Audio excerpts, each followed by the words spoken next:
market is not necessarily 100% comfortable with the Fed's ability to do everything that it says. We've already had a bit of a melt-up in the first half of the year, so we don't necessarily see another melt-up happening. The idea of transitory is a debate we will be having consistently until October. Even if we get some decent CPI prints for the next several months, I don't think that's going to be enough to force the Fed's hand into tightening any time before 2024. You cannot really push the story of average inflation targeting and then have a rate hike as soon as 2022. This is Bloomberg Surveillance with Tom Keene, Jonathan Ferro, and Lisa Abramowicz.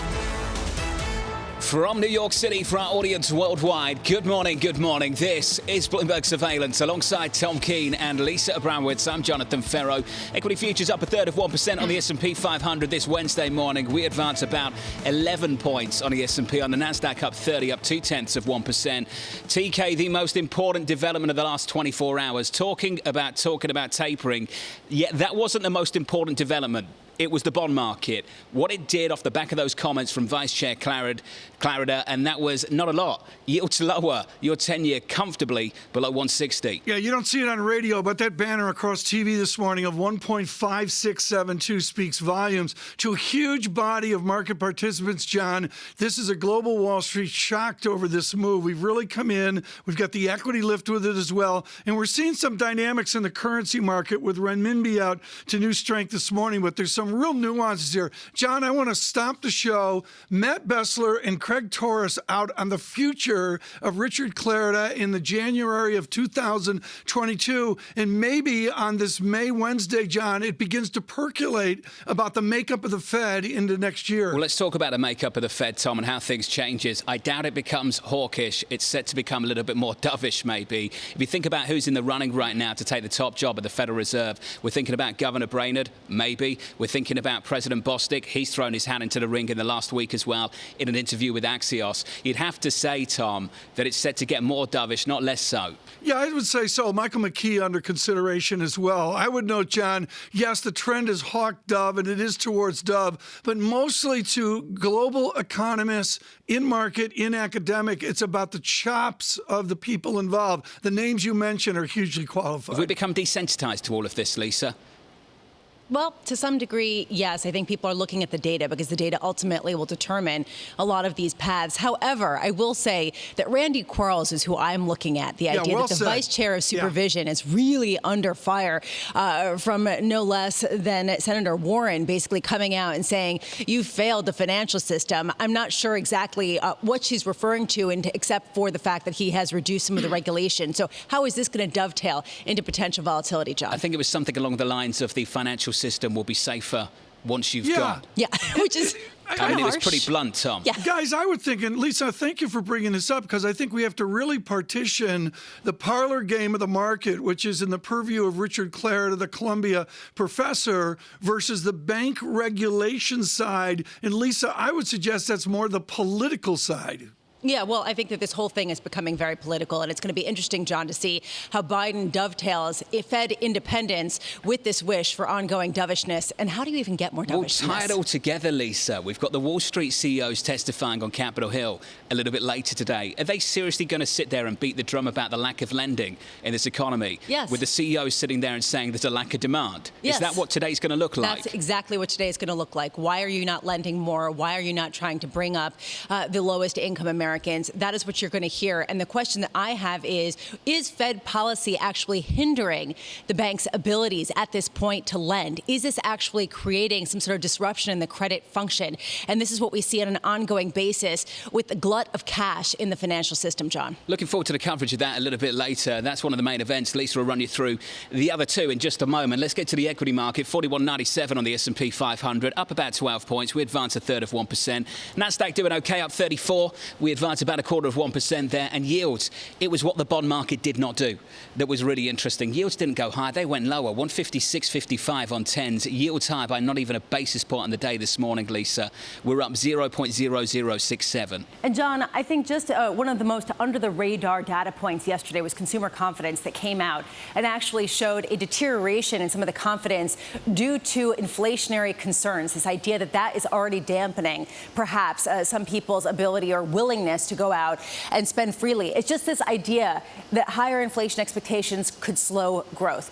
Today, we are going to be hearing about those Wall Street CEOs who are going to be testifying in front of the Senate. We've already talked about that. Very much in front and center is a lack of lending at a time when they are flush with cash. 1:30 p.m. I know that Tom is not that enamored of Fed auctions, of Treasury auctions. This is interesting, though. $500 billion in overnight repo being offered. If you look at the reverse repo operations, basically banks looking to park cash at the Federal Reserve in return for a small bit of income. It has surged to the highest level since 2016. Again, this speaks to the glut of cash, this idea they just need a place to park it, and raises questions about further disruptions in some of that lending function as we just see an amazing amount of money clogging up the system, sort of this irony, an embarrassment of riches. And then at 2 p.m., the SEC's Gary Gensler is testifying in front of the House Financial Services Committee and government committees. Interesting to hear what he says about crypto. How much are they going to regulate Bitcoin? We have heard from an increasing number of Congress members saying they are concerned about some of the volatility that we've seen. At what point will this rise to action that seems like it's in the nearer term rather than way off in the distance, John? Lisa, thank you. Why can't all governors be like Governor Orr of New Zealand? I love this quote. These are highly conditional projections. You're talking about the second half of next year. Who knows where we'll be by then? Tom, wouldn't that be refreshing if we heard that from the Federal Reserve and the ECB? Who knows what's going to happen next year? You know, I know we got to get to our esteemed guest here on the equity markets, but John, I really think looking out, it's maybe looking out 3 or 6 months and maybe a new enthused view on GDP. New Zealand's central bank just introducing the prospect of some tightening, and the central bank governor being very open and honest about an inability to predict the future. There we go. Howard Ward joins us now, Gabelli Fund CIO of Growth Equities. Howard, what an important transition point for this economy. As you've pointed out, peak growth is here potentially, and we're about to make this transition from recovery to expansion. Howard, as a market participant, how do you think about that dynamic? How important is it? Well, first of all, it's been, I think you have to say that we can argue about the amount of stimulus, what the Fed's done, and all the spending, but it's been very successful. The economy is rip-roaring. And this is the quarter where we will transition from recovery to expansion. And we don't know the exact day, Jonathan. Maybe it's today. Maybe expansion has just begun this morning. I don't know. But the outlook remains sterling in terms of growth. You're looking at 6% plus growth this year. We haven't seen that in this country since 1984. After last year, we had negative 3.5% growth, the worst growth since 1946. And next year, we're looking for a slowdown to around 4%. We haven't even had that for 20 years. And so the stimulus and the reopening of the economy is providing a tremendous lift. And I do think, you were talking about the bank lending earlier, I do think you're going to see the demand for loans pick up. It has to, given what's going on in the general economy. Howard Ward, you talk about the rocky road ahead. We had a lovely move here coming out of this expansion, and you are enthusiastic, but you talk about a grind, and you talk about a rocky tape. What am I in if I'm enjoying a rocky tape day to day?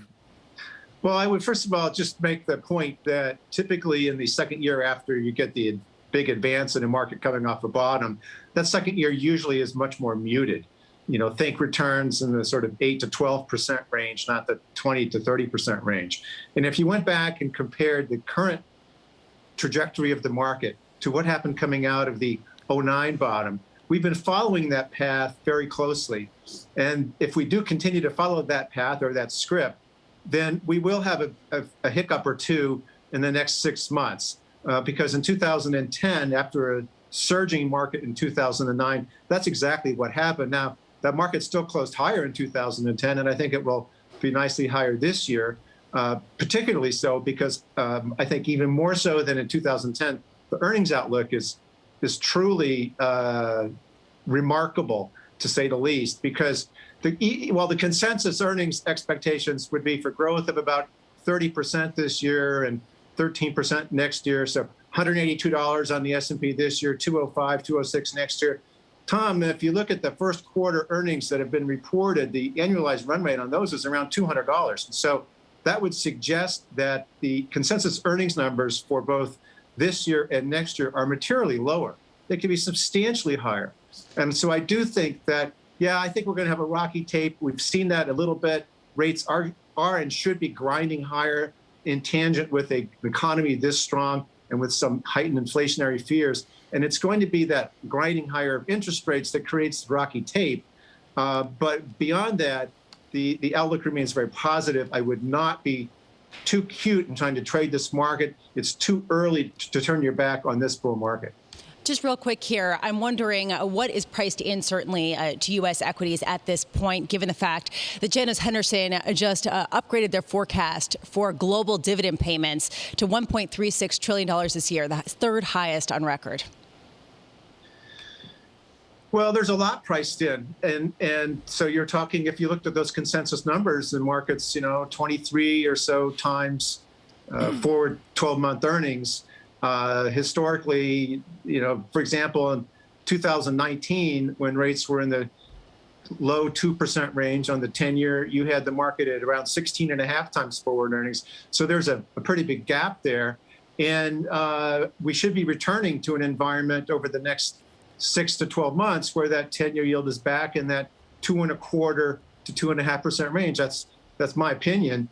And so if you go back to that range, that should call, maybe for some pressure on equity prices. But I have to go back to my comment on earnings. If we earn over $200 this year and $225, maybe even $235 next year, and interest rates are moving higher, who's going to want to own anything but stocks? Bonds are going to be negative returns. The last 12 months, bonds went nowhere. Bonds will be negative. Stocks are really the only game in town. And so I think that people have to, bear that in mind. We could be getting a lot of money coming out of both cash, where a lot of money went during the last 12 months, both cash as well as fixed income, in order to fuel continued gains in stocks. A lot of money still there. Howard, we've got to leave it there. Howard Ward there, Gabelli Fund's CIO of Growth Equity. Equity futures up 12 on the S&P. On the NASDAQ, up 38. We advance a third of 1%. And Tom, just for you, it's a happy birthday to the Dow Jones. Wait, what is that 34,000 coming out of your mouth there, John? 362. The what? Up a third of 1%. John, Grandpa was long American cotton oil. What were you quoting there? 125 years old today. Lisa, this is it. 25. This is it. I'm blown away right now. I'll do this for the 150th anniversary. John, I'm beating you to death. In 25 years on Bloomberg TV and radio, the next time futures I'll quote the Dow. This is Bloomberg. With the First Word News, I'm Rishika Gupta. Secretary of State Antony Blinken is in Egypt on the next leg of a diplomatic mission aimed at shoring up a ceasefire between Israel and Hamas. He'll meet with top officials, including Egypt's president. Blinken has vowed to rally international support to rebuild Gaza, whilst also promising to make sure that none of the aid destined for the territory reaches Hamas. Canadian Prime Minister Justin Trudeau is beginning to sketch out a plan to reopen the U.S. border, but Canadians don't appear keen to rush it. And when travel does resume, they overwhelmingly agree proof of vaccination should be mandatory. Nearly half of respondents in an Angus Reid Institute poll released today said the border should remain closed until at least September. In India, more than 2 million people have fled their homes as a powerful cyclone hammers the east coast. The cyclone is packing winds of up to 96 miles per hour and may push sea levels 10 feet above regular levels. It's the second severe storm to batter India in 10 days and comes as the country battles the world's worst outbreak of COVID-19. One of Japan's most influential newspapers, itself an official sponsor of the Tokyo Olympics, is calling for the event to be cancelled. The paper says it would be, quote, unforgivable to go forward with the Summer Games and risk the further spread of COVID-19. It's the latest blow for the Olympics, which are scheduled to start July 23rd. Many parts of Japan remain under a state of emergency. Global News, 24 hours a day on air and on Bloomberg Quick Take, powered by more than 2,700 journalists and analysts in more than 120 countries. I'm Rishika Gupta. This is Bloomberg.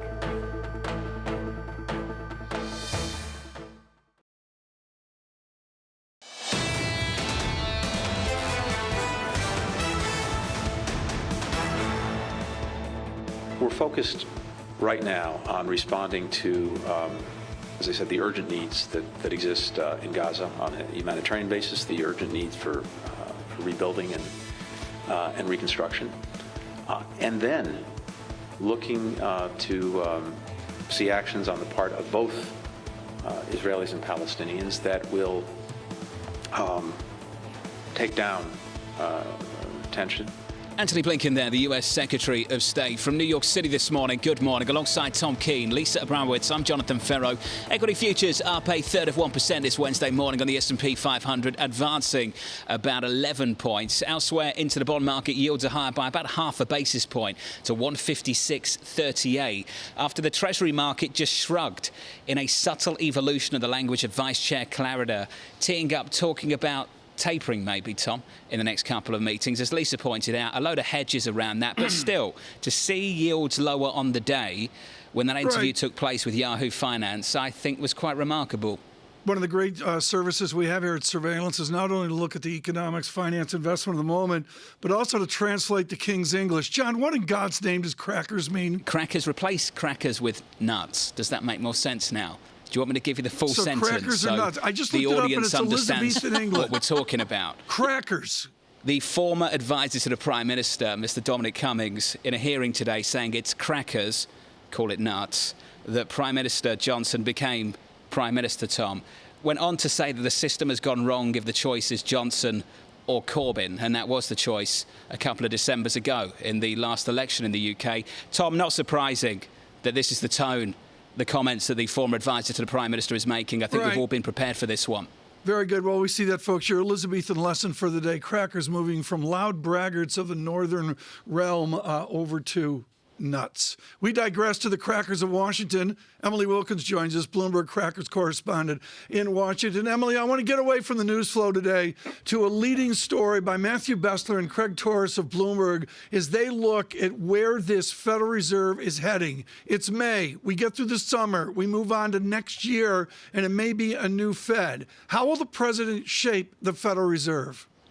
So at this point, President Biden's stance toward the Federal Reserve has to try to be as hands-off as he possibly can with it. You know, he hasn't spoken with a lot of members. He's tried not to influence them. This is supposed to sort of be a giant shift from what we saw with former President Trump, who was very open about criticizing the Federal Reserve and the chairs of it. And so at this point, it's a little unclear exactly how President Biden is going to go forward, but we know that he has pressure from within his own party. Yesterday, we saw Senator Elizabeth Warren really slam one of the vice chairs, Randall Quarles, in a hearing, saying that he was not living up to the oversight that was needed on some of the federal institutions, including, I think, Credit Suisse. This really is the myth of independence of a central bank in many ways, Tom, because the Federal Reserve Chair has not spoken to the president because this administration is very wary about treading on the independence of the Federal Reserve. Yet, listen to the conversation we're about to have. The administration wants to select its own people for the Federal Reserve. Now, I have no issue with that. Had no issue with the previous administration nominating who they wanted to run the Federal Reserve. But it's almost the myth of independence, isn't it? If you're recasting what the Federal Reserve is going to look like, dovish, hawkish, whatever, you're doing that for your own personal gain, your own administration's goals. But, John, a massive asterisk here is they're resetting after the unique Federal Reserve tone of a Trump administration. Emily Wilkins, I believe there's an advisor to the president here, Yellen of Brooklyn. What's Secretary Yellen going to tell him about the next chair and the next vice chairman of monetary policy?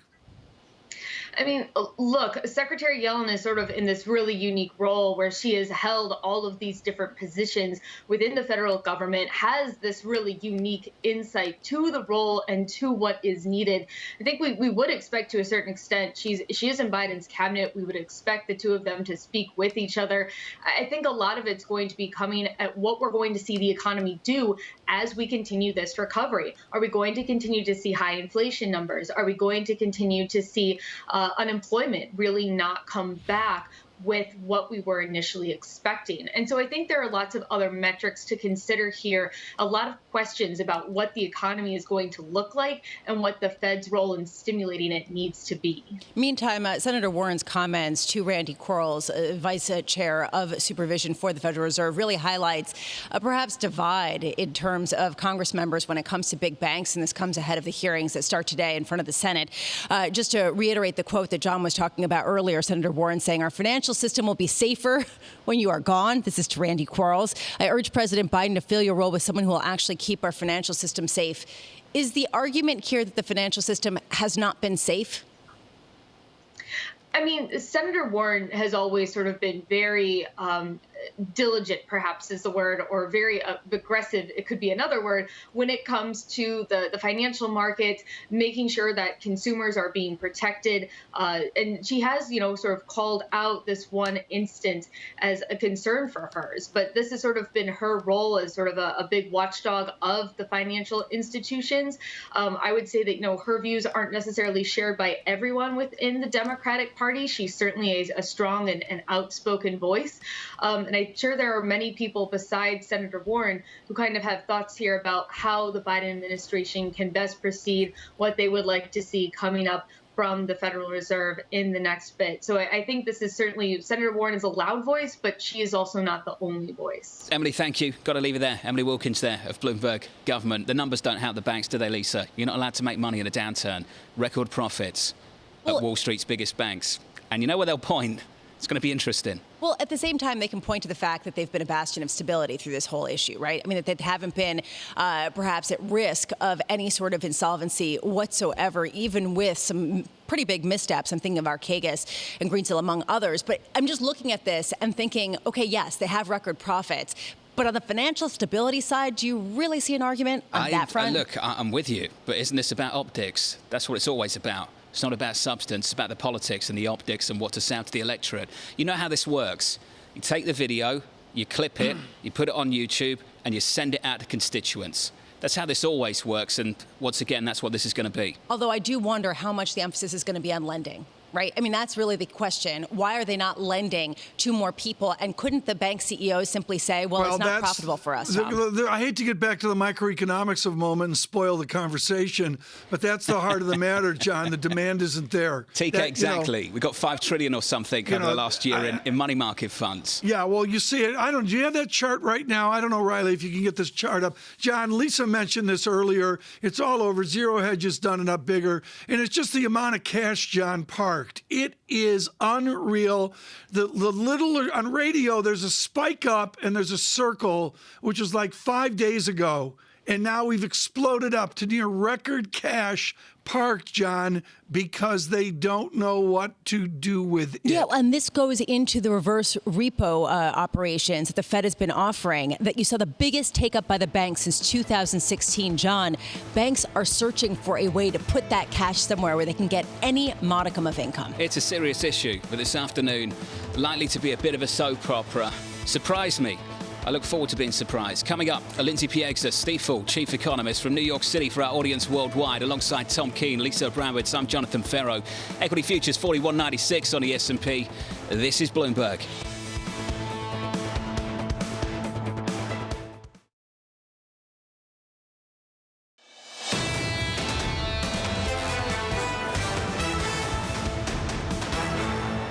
.30 in New York for our audience worldwide. Good morning to you. Here's the price action this Wednesday morning. We advance about 12 points on the S&P, just short of 4,200. On the Nasdaq, up by about 0.25%. On the Russell, up by about 0.5%. Some outperformance on the small caps again today. That's the story of the equity market. Switch up the board into the bond market. 2s, 10s and 30s. Your yields look like this. 156.38 on a 10-year. A shrug of the shoulders in the face of Vice Chair Clarida's comments on Yahoo Finance just yesterday, teeing up the prospect of talking about tapering, and you're so bored by that right now that seemingly it did nothing to this market. Yields were lower on the session yesterday. That's the story on this side of the Atlantic. On the other side of the Atlantic, look out Germany, another soft bond auction, this time on a 15-year maturity.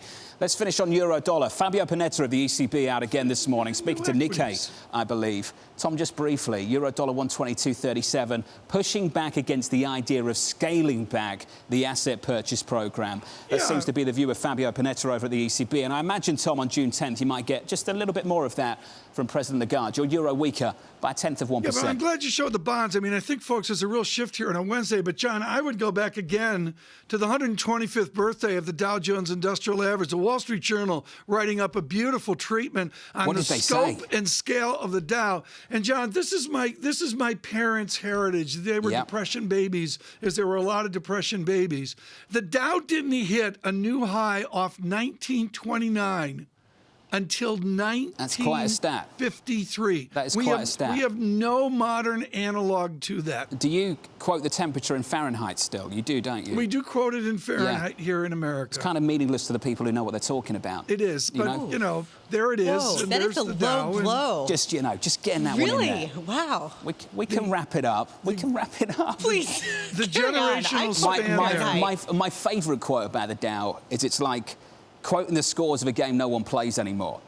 That's my view of the Dow. But that's it, whatever that's worth. Happy birthday to the Dow Jones Industrial Average. Yeah. Thank you. 125 years, that's great. At 34,000, which I never frankly thought we would frame to see. We welcome all of you worldwide on radio and television. John Ferro, Lisa Abramowicz, and Tom Keene. And, I look, Lisa, at where we are, the stew of an end of May. And Lisa, to me, the stew of the end of the May is we're resetting what growth will be later this year. No one knows, but I would say, Lisa, we're getting away from the gloom that was there 6 weeks ago. Yeah, look, things are not looking gloomy, but people are talking about a deceleration in growth. I want to point out one metric that came out yesterday that really went under the radar, and that is the M2 money supply. That basically you've seen a big deceleration in the creation of cash, and you see an increasing number of analysts wondering if this perhaps is what's creating some of the wobbles that you're seeing in risk markets. The idea that we're not creating money in the system as quickly as we were over the past 12 months. I have trouble with M2 analysis. I really do. I think that there's been a lot of good research, John, on this. It doesn't push it aside, but it doesn't have the focus that it had when the Dow was at 10,000. Thank you, Tom. My value add here, there hasn't been a strong enough correlation between money supply and inflation. Yeah. And that's why so many economists recently have pushed back against looking at that almost exclusively as a read on what's about to happen with price pressure. That's fair. Yeah, I would go with that. But, I do think the voguishness, I don't know what the vogue is right now, John, but I am certain the vogue is very few people are on board with Steve Major of lower interest rates like we've seen in the last 10 days. Yields are lower, Tom, and they have been over the last 24 hours. This morning, they're higher by about a basis point, about 156, 157 on 10s. Lindsay Piegza joins us now, Stifel, their chief economist. And Lindsay, we're talking here about the Fed shift and the ambiguities that are out there. Lindsay, is it just a certitude that we get inflation, or can you give us a different spin from that? Oh, I think we already have inflation. I think it's very clear that there are very widespread price pressures in the economy at this point, with the PPI up over 6%, the CPI up over 4%. And I think the realization that price pressures are well above expectations is why we're hearing from Fed officials so frequently, reiterating the message that inflation is going to prove transitory. Then why are yields in? Well, I think right now the market is buying the Fed's message of inflation dismissal. We heard from a number of Fed presidents yesterday, and this message that inflation is going to be temporary, it is going to prove transitory by the end of the year. And the more that Fed officials jawbone the market, the more we're going to see this more positive reaction in terms of downward pressure on yields. Do you think in many ways, Lindsay, the Fed and the market's been on the same page, despite the kind of conversations we'd have on this program? I do think so. I think there's a lot of concern out there in terms of the longer run inflationary implications, particularly as we see this insatiable appetite for further government spending. But in the near term, the market does seem to be in lockstep with the Fed, really buying, again, this notion that inflation is just a reflection of base effects, just a reflection of a temporary recalibration as a stimulus-fueled consumer puts temporary pressure on producers, but eventually that evens out and we find a new post-pandemic equilibrium. Lindsay, things are changing elsewhere. We had New Zealand joining Canada, starting to push back against loose monetary policy forever. Do you think the Fed could get left behind here by other central banks around the world? I think, if anything, the Fed is pushing the opposite direction, meaning perpetual accommodative policy. Remember, the Fed has adjusted their framework and how they approach meeting the dual mandate of stable prices, full employment. From an employment standpoint, they're now going to look at it from a more diversified perspective, meaning that even if the national unemployment rate comes down into the Fed's range of full employment, if a group of the labor force is left behind, be that the black unemployment rate or the female unemployment rate, the Fed's going to err on the side of caution, keeping rates lower for longer to give that group that's left behind additional time to catch up with the rest of the country. And on the inflation side, the Fed is now targeting an average of 2% inflation. So this really gives the Fed a lot of leeway to let inflation run hot without feeling the pressure to adjust policy. So this new framework really opens up the runway, gives the Fed an incredible amount of wiggle room to keep rates much lower than they would have otherwise historically under the old framework. Lindsay, is inflation good or bad? Well, I suppose it depends on how much inflation. Remember, the Fed thinks that a certain amount, a minimal amount of inflation, is a positive indication that the economy is growing. But if we get too much inflation, this can undermine the investment and the savings of the country and spike us into this hyperinflation cycle. So is inflation good? A little bit of inflation is good.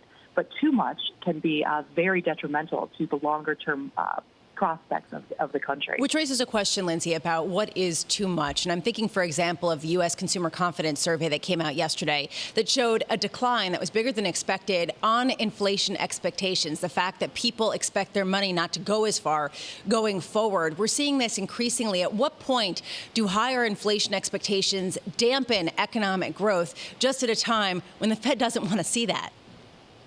Right. I think the comfortable range would be a sustained level of about 3%, or I should say the uncomfortable range would be a sustained level at 3%.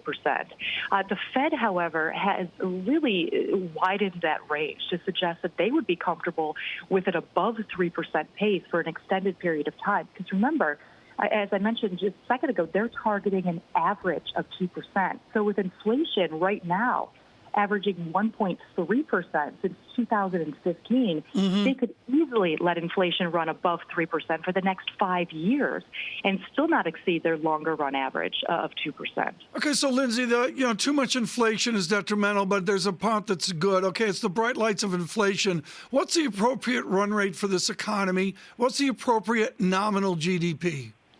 I think the long-term potential for this country is 1.8%.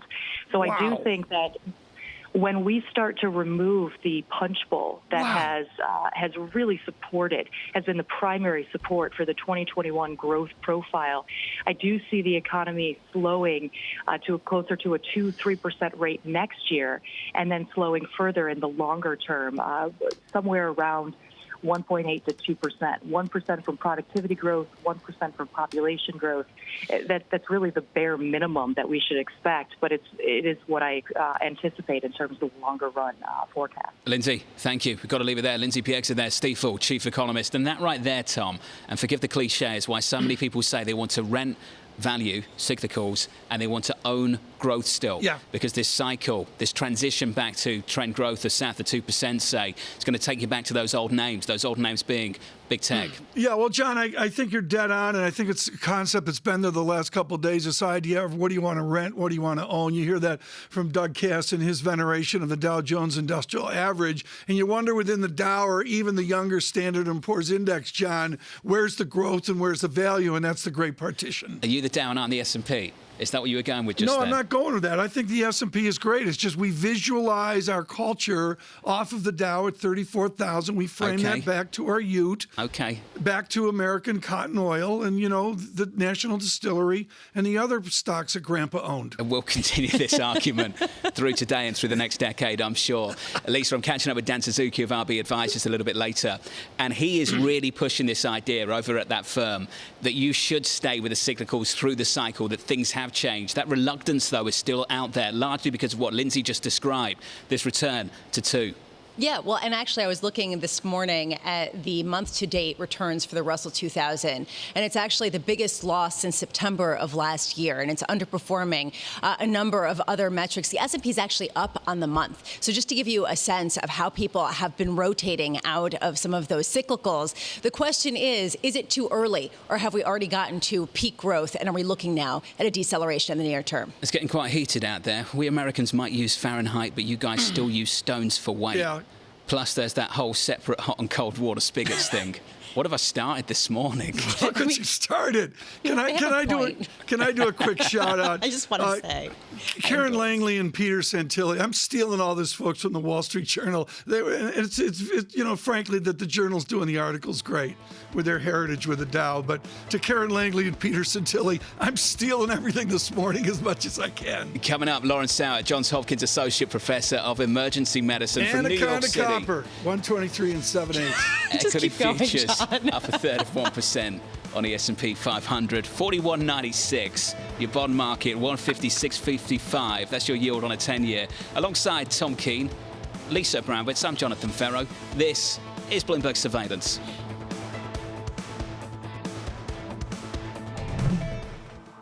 With the First Word News, I'm Ritika Gupta. Billionaire investor Carl Icahn says crypto may be here to stay, but he hasn't bought any. In an interview with Bloomberg News, Icahn also said President Biden must be careful not to overstimulate the U.S. economy. And he said inflation, quote, already exists, and that will cause a correction. We'll hear more from Icahn at 2:10 p.m. Wall Street time today, live on Bloomberg Television and radio.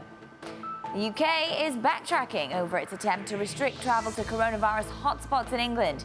The U-turn came after ministers were accused of introducing what some called, quote, local lockdowns by the back door. That triggered backlash from members of parliament over the unclear guidance, which led to the cancellation of public events and some people halting planned vacations. Police in northern Italy have arrested 3 people in connection with Sunday's cable car accident that left 14 people dead. Officials say a clamp that was placed on the emergency brake several weeks ago as a temporary repair was never removed. That prevented the brake from working when the lead cable snapped. The lone survivor of the crash, a 5-year-old boy, remains hospitalized. A Chinese startup that connects restaurants with vegetable producers has confidentially filed for an IPO offering in the U.S. Bloomberg has learned May.26 is working with banks, including Bank of America, China Renaissance Holdings, and Morgan Stanley. In February, Bloomberg News reported that May.26 had previously considered raising about $300 million until the sudden departure of its chief financial officer. Global News 24 hours a day on air and on Bloomberg Quick Take, powered by more than 2,700 journalists and analysts in more than 120 countries. I'm Ritika Gupta. This is Bloomberg.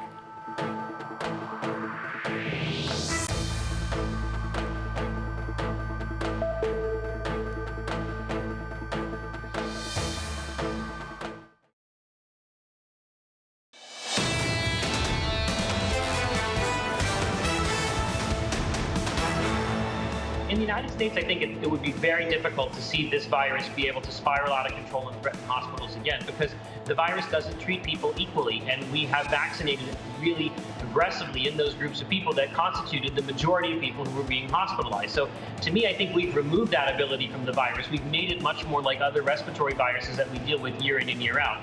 It's time to move on. That seems to be the message coming from Amish Adalja there, the Johns Hopkins Center for Health Security Senior Scholar from New York City this morning. Good morning. Alongside Tom Keene, Lisa Abramowicz, I'm Jonathan Ferro. Wednesday morning, and your Wednesday morning price action looks like this on the S&P 500, advancing 11 points. We are higher by 1/4%. Nasdaq 100 futures up nicely, up 1/4%, advancing 34, call it 35 points higher. In the bond market, yields not doing much, 156.55, getting comfortable south of 160. And a euro slightly negative, just a little bit of pushback against removing accommodation from the ECB's Fabio Panetta this morning. Euro dollar, Tom, 122.37. Really, as soon as you features again, I would go to the lower yield as being profound over the last few days. America's opening up. I can look at the tots and its capacity of 63,000 at a stadium. They can't put that many seats in there because the team sucks. Separate from that is maybe venerable Wrigley Field in Chicago, where the Chicago Cubs are going to move to 60% capacity off of almost 42,000 seats. Lauren Sauer joins at Johns Hopkins in emergency medicine. Lauren, it's become a real theme of this show, which is how do the unvaccinated bounce off in opening America? At Wrigley Field, do you put them in section 503 to section 538 up in the middle of nowhere? What do we do with the unvaccinated at sports events? I think the biggest thing we have to do is make vaccine available, right? So maybe we have off event vaccine access at those sites so that we can encourage them to get vaccinated. I mean, I think the outdoor events are going to be places where you're going to see a lot of commingling of vaccinated and unvaccinated people. But the place we are in America right now is that vaccinated and unvaccinated are going to be together, and they're, in many cases, they're going to be maskless. It is an honor system the way we have it set up now. An honor system? What is it? With the new CDC come on, guidance. I don't mean to interrupt, Lauren, but you've hit the third rail. An honor system? We didn't do that with typhoid. We didn't do that with tetanus. We didn't do that with diphtheria. Where do we come up with pros like you with an honor system? Yeah, I mean, I don't think that there's a way around it the way it's been set up. I don't think it's a good system, to be perfectly frank. I think I'm nervous about being out in public as an individual where so many people in certain places aren't vaccinated, and we don't have a way of enforcing vaccination. We don't have a way of even documenting vaccination in a meaningful way. And our disparate rules and regulations around who can do what is going to create spaces where people may not be as comfortable being in them, and you're going to have places where people are mixing vaccinated and unvaccinated no matter what. But Lauren, can you elaborate a little bit on not feeling safe because there are potentially so many people who are unvaccinated and not wearing masks? What are you worried about as a vaccinated individual?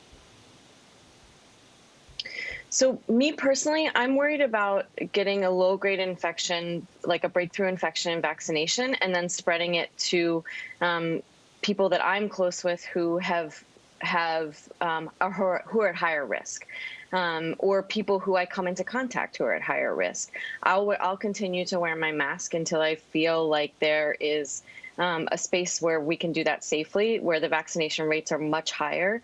And in some areas, they are very high. But across the U.S., I think we have a patchwork of high and low vaccination rates. And that's the space we have to work in. So I'm not worried about myself getting very sick. I think the vaccines show us that is not happening. And I think for the most part, we're seeing that the vaccinations prevent infection transmission, but there are these cases that potentially allow me as a vaccinated individual to spread COVID. So Lauren, and I think it's worth the mild inconvenience of wearing that mask to take an extra step to prevent that. Lauren, Tom was talking about the honor system and the third rail and talking about how this wasn't the case for diphtheria and typhoid. And I think about the MMR vaccines, the whole vaccination role that we have to give schools to allow our children to go to them.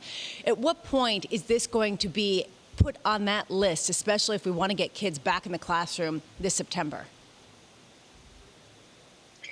I think we're probably really close to seeing that happen. I mean, the space where we are right now is that we have several emergency use authorization vaccines. And I think as we move those vaccines into approval, we will see many more places feeling comfortable adding them to the required vaccination list. You're still going to have individuals and families and groups of people who have exemptions, and you'll have to manage those exemptions. But making them mandatory in spaces is going to remove a lot of people who are on the fence because it is required. So they will get the vaccine because it is required. And so any moves that happen towards approval versus the current status of emergency use authorization will make that path smoother and shorter. Okay, Lauren, to cut to the chase here, I mean, we're only asking these questions for Lisa. She's slotted in Padres Mets, June 12th. She likes to sit just off the third base dugout, just to the left of where Keith Olbermann sits. Okay, Lisa needs to go to that game with her offspring. Should she go? Will they be safe? Thanks, Tom. I think that an outdoor event like that is a great option for safe and fun activities that you can do with kids. And I think, if when you get there, you feel like it's a little too crowded for your liking, and you're, especially if your kids are younger and haven't been vaccinated yet, put that mask on. And that creates just that little extra barrier that we are starting to see evidence that shows that it does work. And I think it is a space where we can take one extra step that'll make us feel a little safer. But a large open outdoor event, especially if they're still doing distance seating, is a really good option. Is it about making us safer or making us feel safer, Lauren? Good Which question. one? I think it's a mix. I think the masks are just an extra step that allow us to have a slightly higher level of protection. I think if it makes you feel safer, then it probably makes you behave safer, and then that's a benefit in the right direction. And I think if you're wearing a mask might not make you safer, but does potentially make someone that you come into contact with later safer because of this, sort of stopping of the transmission chain for people who've been vaccinated but have really low levels of disease. Then it's a mild inconvenience. And so I think it's always going to be a mix of both. And a lot of our public health activities are a mix of being safer, creating a safer environment, and making people feel safer. And that combination is always going to be there, and it's always going to be important. Nobody is safe when Lisa's at the game. That's the truth of it. Thank you. Lawrence Sauer, Johns Hopkins Associate Professor of Emergency Medicine. For the kids. Lisa after a drink, Tom, at the ball game. Yeah, but that's indoors, so she goes with the kids. She'll be outdoors the whole time. That's me. Coming up, pushing people out of the way. Steve Cheverone of Federated. Narragansett from New York, alongside Tom Keene and Lisa Abramowicz. I'm Jonathan Ferro. More Dow trivia coming up. 41.97 on the S&P. This is Bloomberg.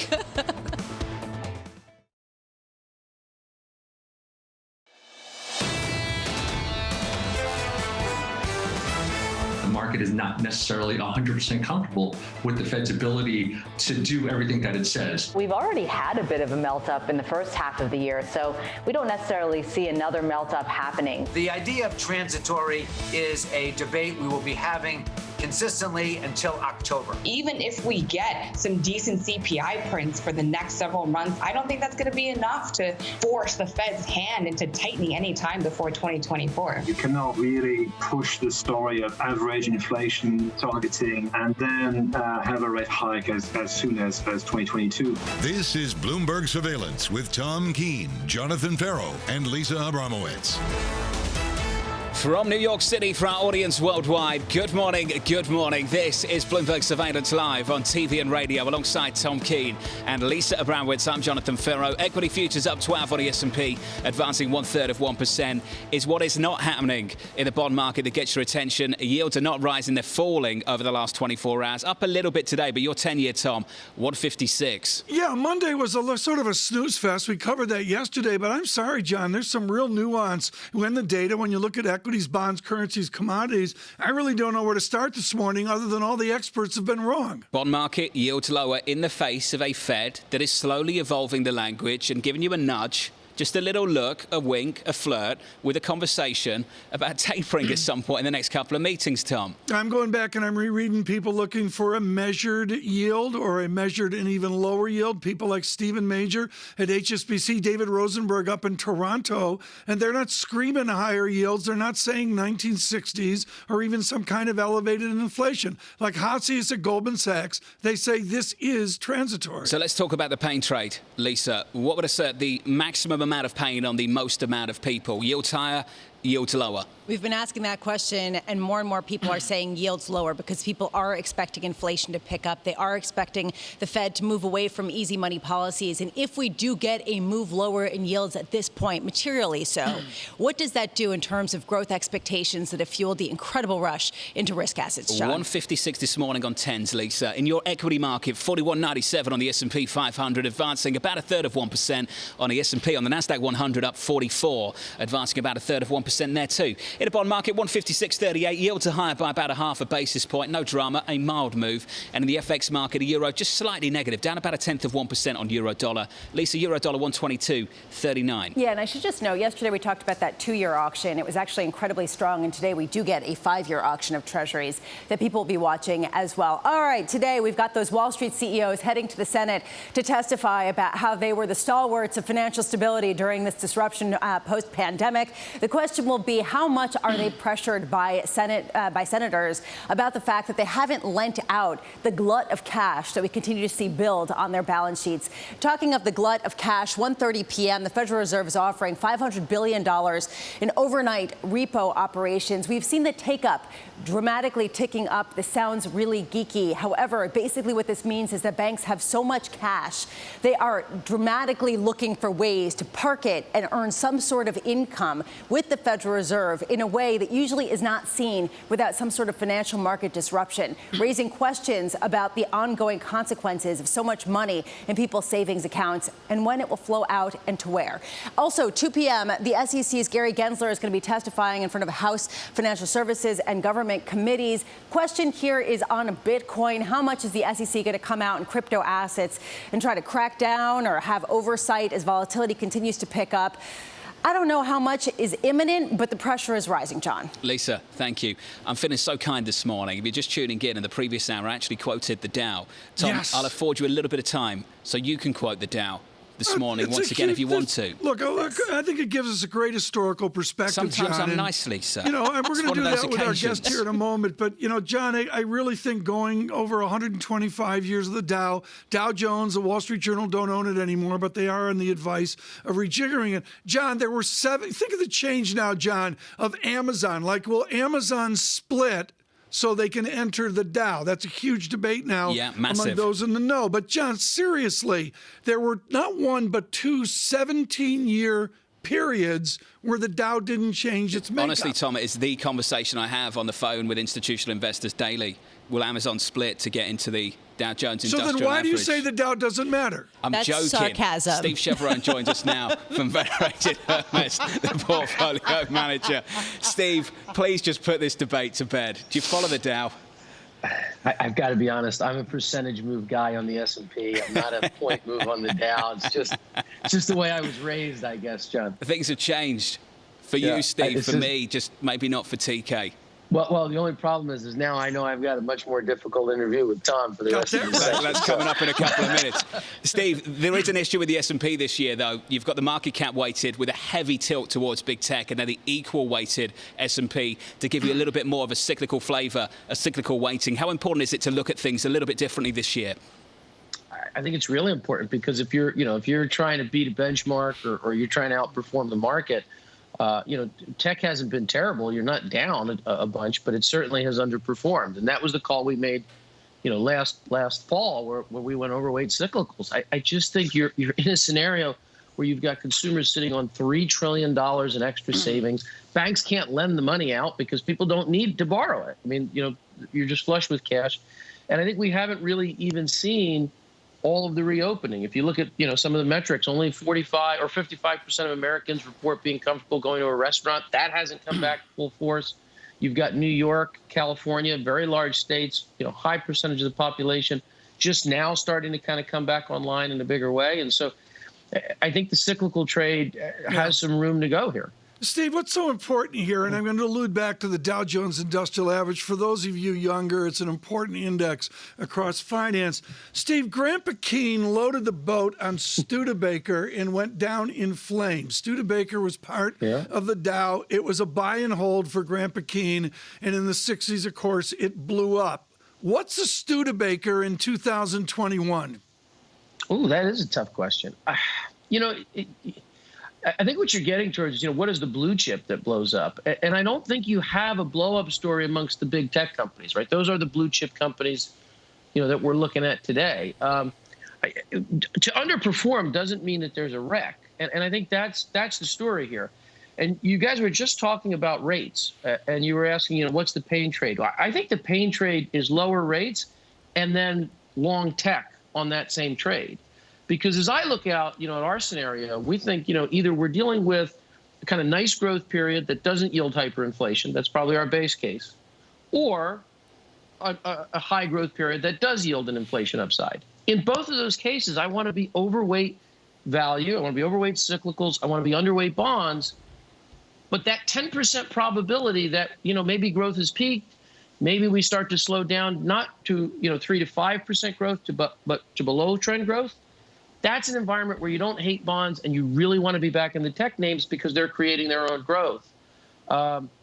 That, to me, is the pain trade, and it's the one I'm a little bit worried about if that comes to fruition. I know I didn't quite directly answer your question because I don't know. Yeah, you went down a flame. No, I think that you directly addressed a question that we had yesterday, causation versus correlation, which also will get Tom Keene very heated. Do you think that there is causation that lower yields is causing more money to go into tech, for tech to outperform, or do you think it's just a correlation in terms of their earnings potential, regardless of the economic cycle? No, I think there's a tight link, and I think what it has to do with is the idea of equity duration. A growth stock has a high duration. You're giving that company money for them to reinvest so that you can get cash flows out in the future, right? It's essentially a zero coupon bond. Whereas when you're dealing with a cyclical company or a particular dividend-paying company, you're getting a payment periodically. And so you can think about that as a coupon-paying bond. And that has a lower duration. You're getting your money back faster. So in a rising rate environment, you want to own shorter duration assets, and you're going to not like longer duration assets. Same thing that happens on the fixed income side. And I think that's the linkage between that 10-year yield and what's going on with the growth value trade. Steve, just finally, sticking with this cyclical trade, which is something you're leaning into, I think. How do you do that when the likes of Lindsay Piegza come on shows like this and say, we're going back to trend, 1.8% GDP growth in the next couple of years? How do you stick with that trade in that environment? It's easy. You disagree. I mean, I think the Fed is broadly right that you have quote unquote transitory inflation and a return to trend growth, coming. We just think that inflation is not quite as transitory as they think it's going to be. It's not going to be settled by the end of this year. We think it bleeds into next year. And we think likewise that growth will get back to trend, but it's going to take a bit longer than we think. And the primary reasons are you've got all that pent up savings that's going to take a while to get spent. And producers of goods are not going to get fooled this time by overproducing. So even in the face of higher prices and greater demand and supply shortages, we think producers are going to be very disciplined about how much they produce, and that's going to keep a little bit more upward pressure on price for a longer period of time. So I don't disagree that we're going back to trend. I just think it's going to take us quite a bit while longer to get there. Steve, good to catch up, as always. Steve Chevron there. Thank you. Of Federated Hermes, portfolio manager. Your equity market up 1/3%. The best read for me so far on the south side this week, Tom. Savita Subramaniam in Bank of America saying the following. The S&P 500, 70% less labor intensive than in the 1980s. Just the evolution of the index, which I guess is a theme for us this morning, and I think that's key. Yeah, it's a huge deal, John, and it goes down to this strange phrase, productivity, which is beaten up and pounded. It's a 3-ratio dynamic. It's really complex. But the technological advancement in the shift, John, from labor-intensive manufacturing over to what we know with the computer is profound. You have these big names, Lisa, the likes of Facebook, with massive market cap that dominate an index like the S&P 500 with very few employees relative to the companies of old. It's an amazing story, and it's the reason why they have become the stalwarts of the entire equity market, not only for the U.S., but you could argue worldwide. However, you do wonder then what kind of impact it would have if we saw some of these suits, for example, on Amazon, the antitrust suit that came out yesterday. If you see increasing pressure on that, what it could do economically. Right now, not moving really shares at all. What do you got to say, Tom? I think Procter & Gamble, and it gives you perspective looking at the Dow Jones Industrial Average with Procter & Gamble. He's going to keep going forever. That's 99,000 employees, John, and you compare that. You can do this, folks, under the DES symbol on the Bloomberg. Yeah. As you mentioned, John, Facebook was 61,000 employees. Yeah, and a market cap of about 930 billion. Now, you okay there? You were fantastic. Thank you. Procter & Gamble is part of the S&P 500 This debate, as well. Lisa, has been going on for a long time. And I imagine it's going to be going on for years still to come. Decades. Well after you and I are long gone, Tom. When's Amazon going to split? I have no idea. I'm not going to comment because I imagine at some point they will, and then I will not hear the end of it. No. Greg Bowdle coming up soon from BNP Paribas alongside fired up Tom Keene, Lisa Abramowicz. I'm Jonathan Ferro. This is Bloomberg.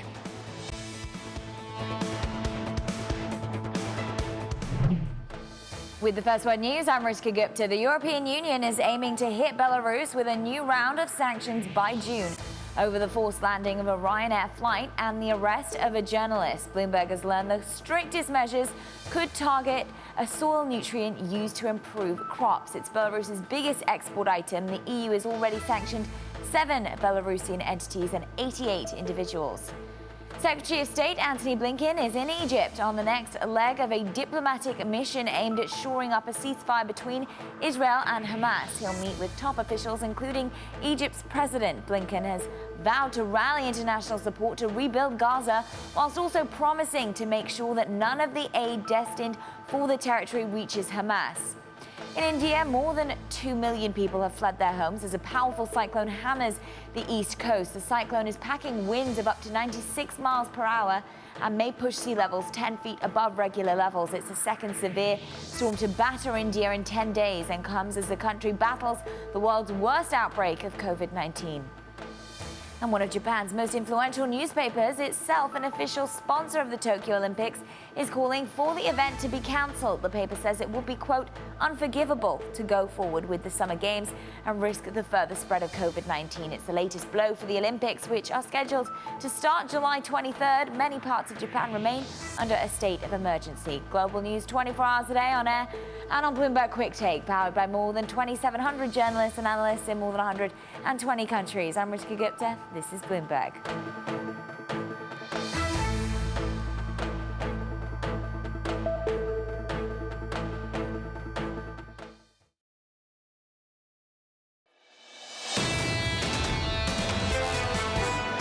My view and the general Fed view that these pressures are most likely to be transitory. If we're wrong, and of course we could be wrong, I think we have the tools to address inflation. That was Randall Quarles there, the Federal Reserve Vice Chair for Supervision. If Senator Warren has her way, his time will be short-lived at the Federal Reserve. From New York City this morning, good morning, alongside Tom Keene, Lisa Abramowicz. I'm Jonathan Ferro. Equity futures up 14. We advance about 1/3 on the S&P, just short of 4,200 on the S&P 500. Yields are higher by almost a basis point to 156.55 after heading south in yesterday's session, even with the suggestion that we could be inching towards a conversation about tapering. Euro dollar, just a little bit of a weaker euro in the mix, down about 1/10% and change on that currency pair. Euro a weaker, dollar stronger. Euro dollar, Tom, 122.30. Very good. May is upon us, Memorial Day upon us, John. And of course, we need to look at the reality of Washington, D.C., and that is the high today will be 91 degrees Fahrenheit. For our foreign audience, we of course translate Fahrenheit here. As we look at the 90 degrees Fahrenheit of separation in Washington, we do make a note, as we do on surveillance, as we are international at the level of centigrade that is, and we go to 4 digits for John Farrell. Mario Parco joins us steaming out on the lawn of the White House this morning. Mario, it's real simple. You can look over from where you are to where John Hay was near the Hay Adams Hotel. Mr. Hay could escape to the fells in New Hampshire when it got sweaty. Where do these politicians escape to as summer is upon them, given this infrastructure bill? Well, that's a good analogy, Tom. Absolutely. Well, there's really no escape these days for the lawmakers trying to dodge this infrastructure bill. It's front and center here in Washington, D.C. Republicans and Democrats are both engaged, which is a positive sign of bipartisanship in an otherwise gridlocked D.C. that we've seen in the last couple of years. But are we going to get anything done in June? Seriously, Washington is steamy. It's built to shut down in the summer. Do we get action this summer? Well, Roger Wicker, Senator Roger Wicker from Mississippi is slated to, with other Republicans, give the latest counterproposal to Joe Biden's infrastructure plan on tomorrow. The White House and Republicans alike have indicated that this week is a crucial one. So depending on what we see come out of that counterproposal tomorrow, they may request a meeting with President Biden. We maybe could see something in June. Chuck Schumer has said that the Democrats are prepared to do something one way or the other by July at least.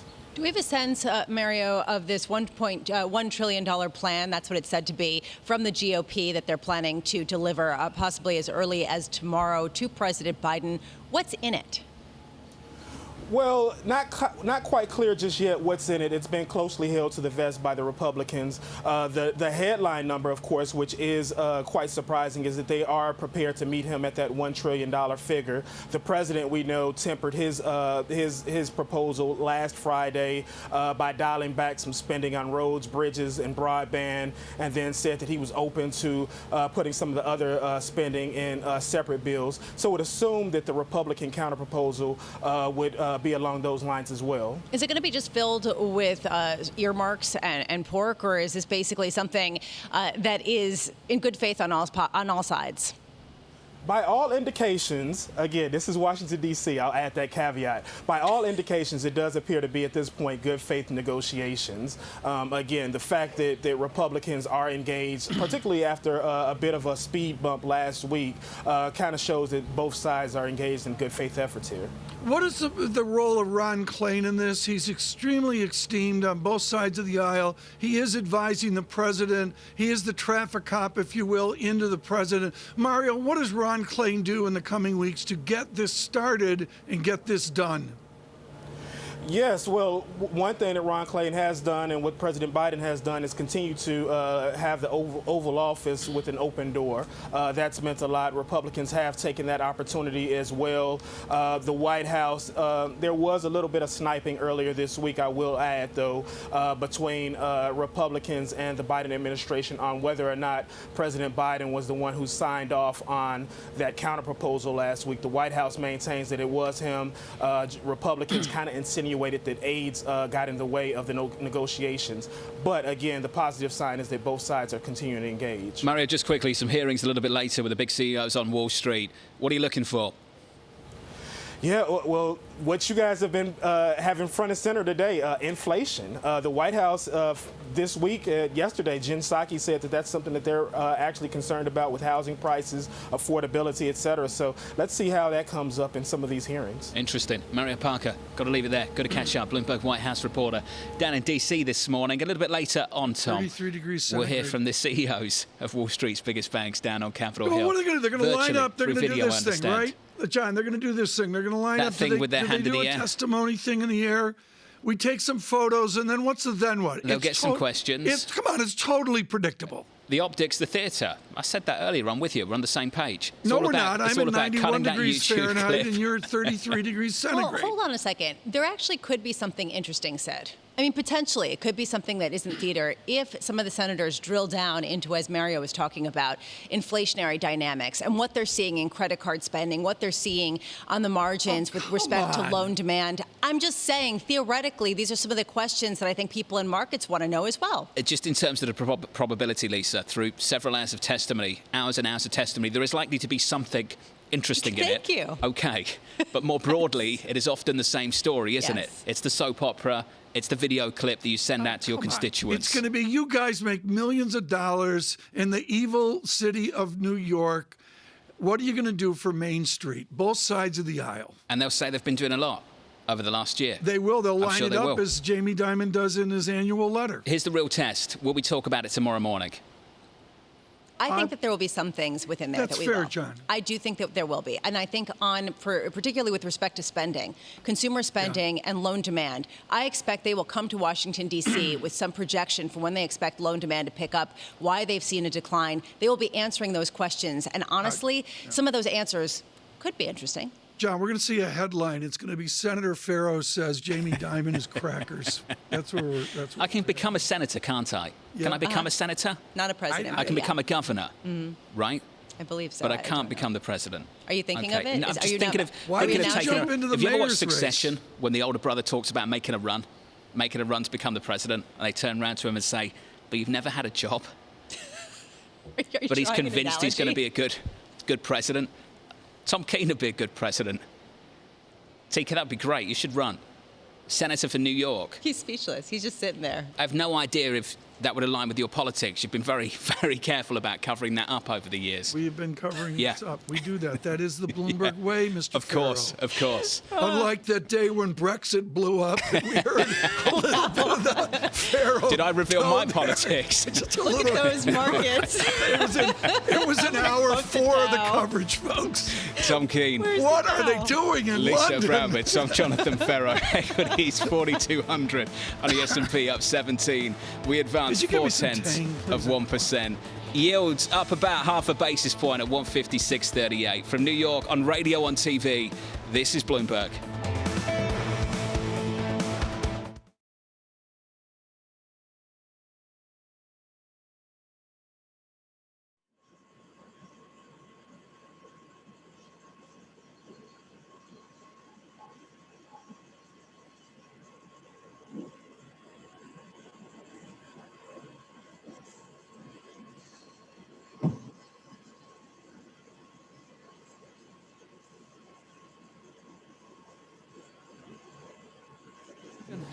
Oh, you should.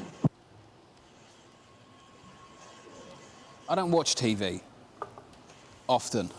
So if I watch something, it's got to be good. And Succession is fantastic. We've been watching Mayor of Easttown. Oh, yeah. How is that, Lisa? It's so brilliantly done. Yeah. I mean, really delicately drawn. Kate Winslet's getting raised. She is absolutely brilliant. I have been blown away.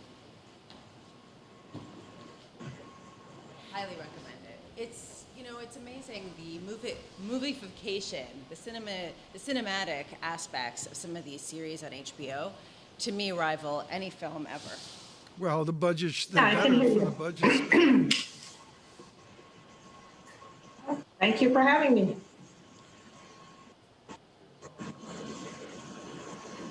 Hey, Kathy, how are you?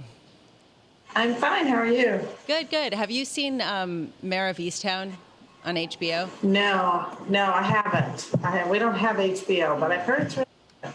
It's really. What are you starting with?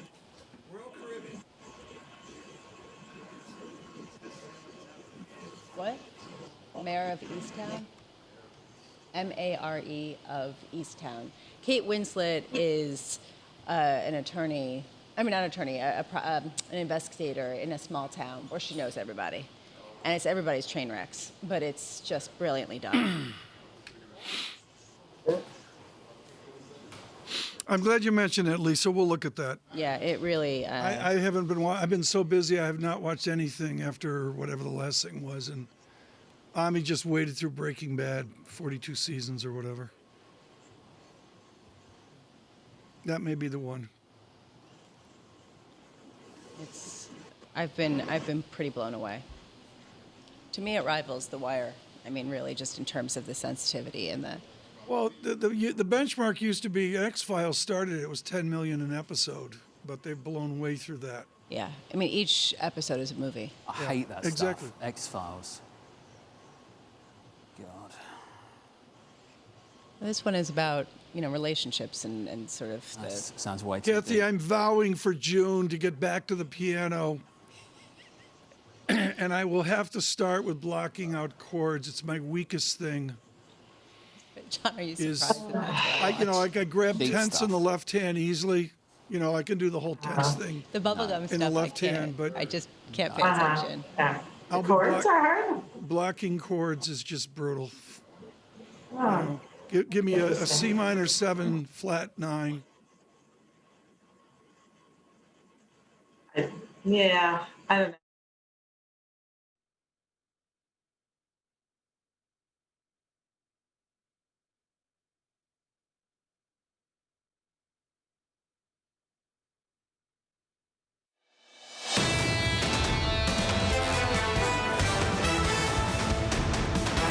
Live from New York City for our audience worldwide on TV and radio, this is Bloomberg Surveillance, and here's the price action this Wednesday morning. Up about 15 points on the S&P, through 4,200 again. On a NASDAQ, we advance about 0.5%. On the Russell, the small caps, also up by about 0.5. Switch at the board, here's the bond market, 2s, 10s and 30s.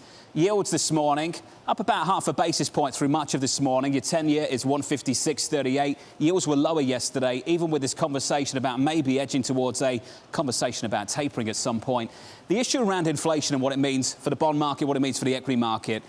Just keep a note of the following stats, because I think it's really interesting. Savita Subramaniam and the team over at Bank of America, over the last 35 years, how labour-intensive the S&P 500 was and how labour-intensive the S&P 500 is now.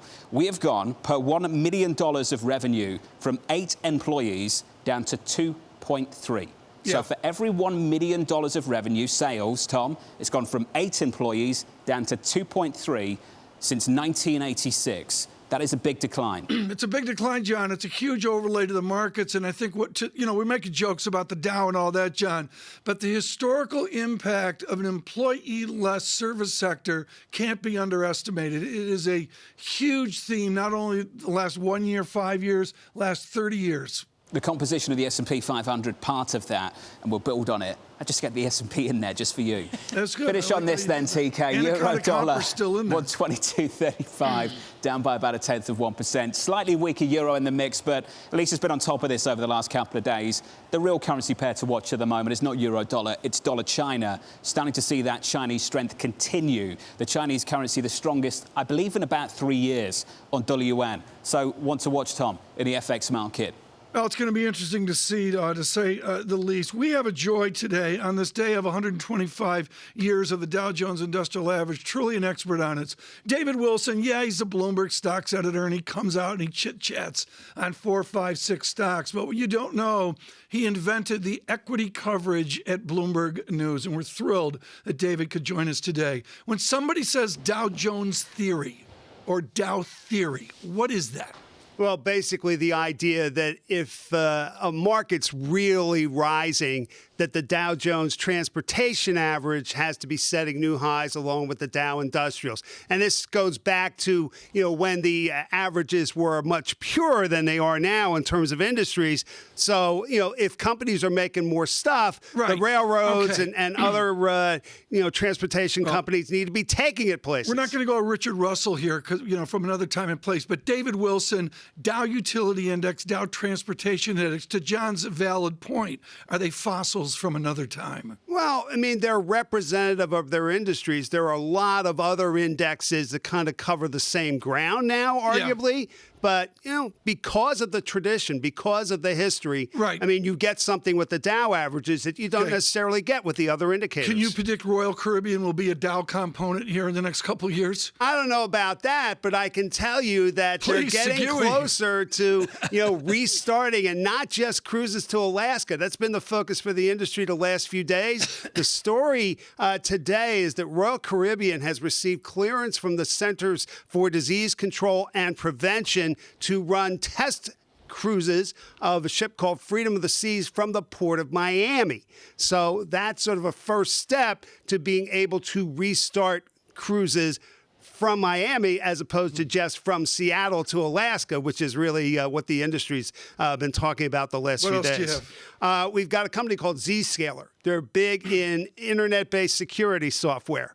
In fact, their market value is about the market value is about the same as Royal Caribbean, as it turns out. Their fiscal third quarter results beating analysts' average estimates in a Bloomberg survey, and they raised their fourth quarter earnings and sales forecast as a result. Now, this company's made a history of being well above projections, and they kind of kept that going last quarter. Is that it, or you got one more? I got one more for you. Please. Nordstrom, which is down in early trading. They had results out late yesterday, fiscal first quarter with a wider loss than analysts expected. Now, a lot of that was tied into a debt refinancing charge, but if you take that out of the equation, the number's still disappointing. When sales, while they were up 44% from a year ago, they were down 13% from 2 years ago, which in many cases had become the benchmark in terms of the recovery of companies from the pandemic. Very good. David Wilson, thank you so much. Right now over to fixed income market. John was looking forward to Kathy Jones with Schwab joining us today. Kathy, work from home, and we've just got to understand right now that it is two trophy-taking end-of-pandemic pianos. There is the Kathy Jones piano shot, and there's the Stephen King over at HSBC piano shot. And for those of you on radio, all you need to know is Miss Jones is fabulous on piano, and she has a gorgeous, is this Steinway, Kathy, you've got behind you? It is. Looks it's absolutely...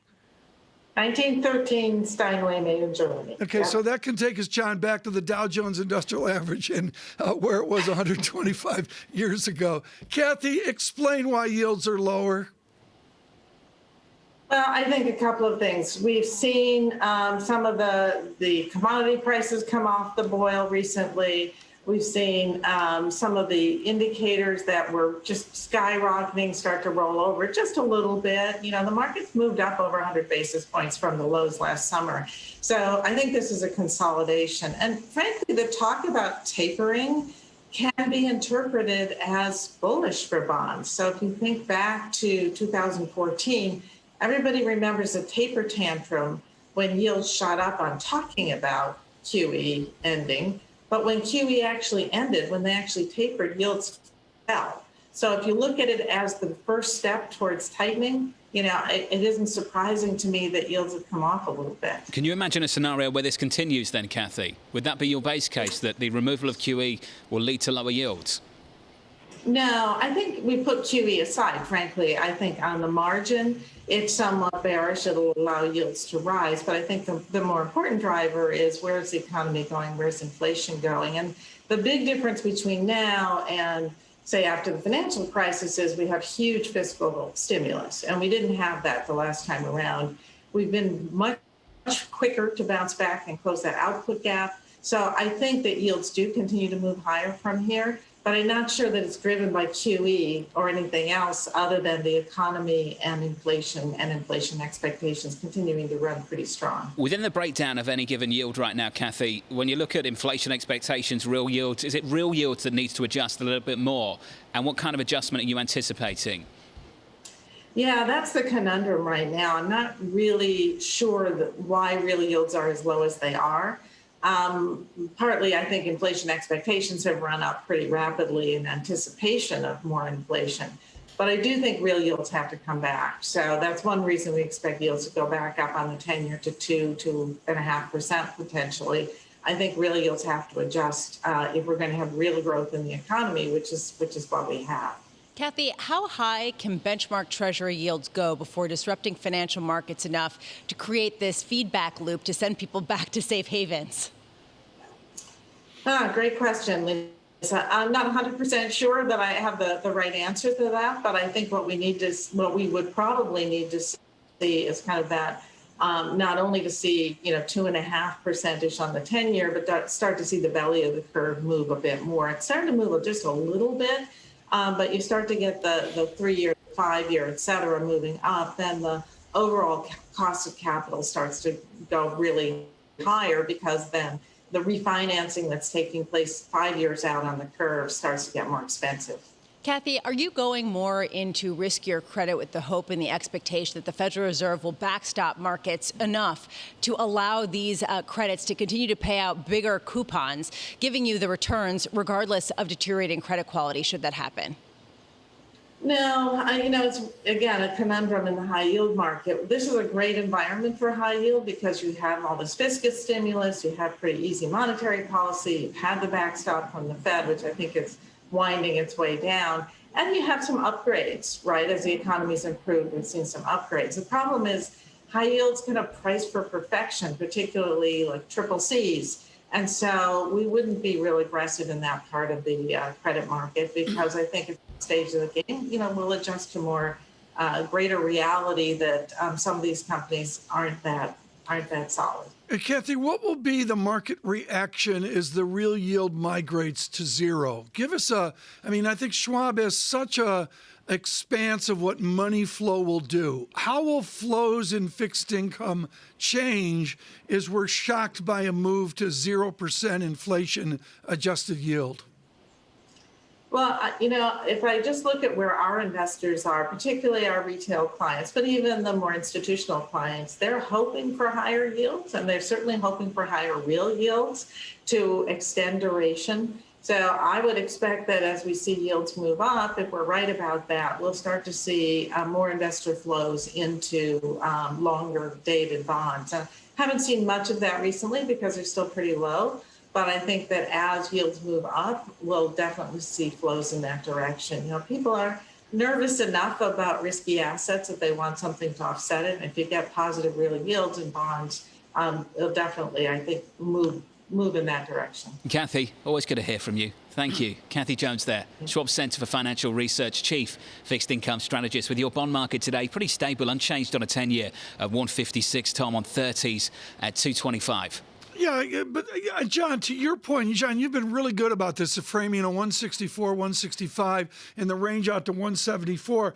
John, nobody would have thought we were at a 156.38 right now. This is really, I know it's a small move, folks, but John, to me, it's stunning the move that's come in given the zeitgeist. Not given what we're seeing in the data at the moment, given the year that we're about to have in terms of growth.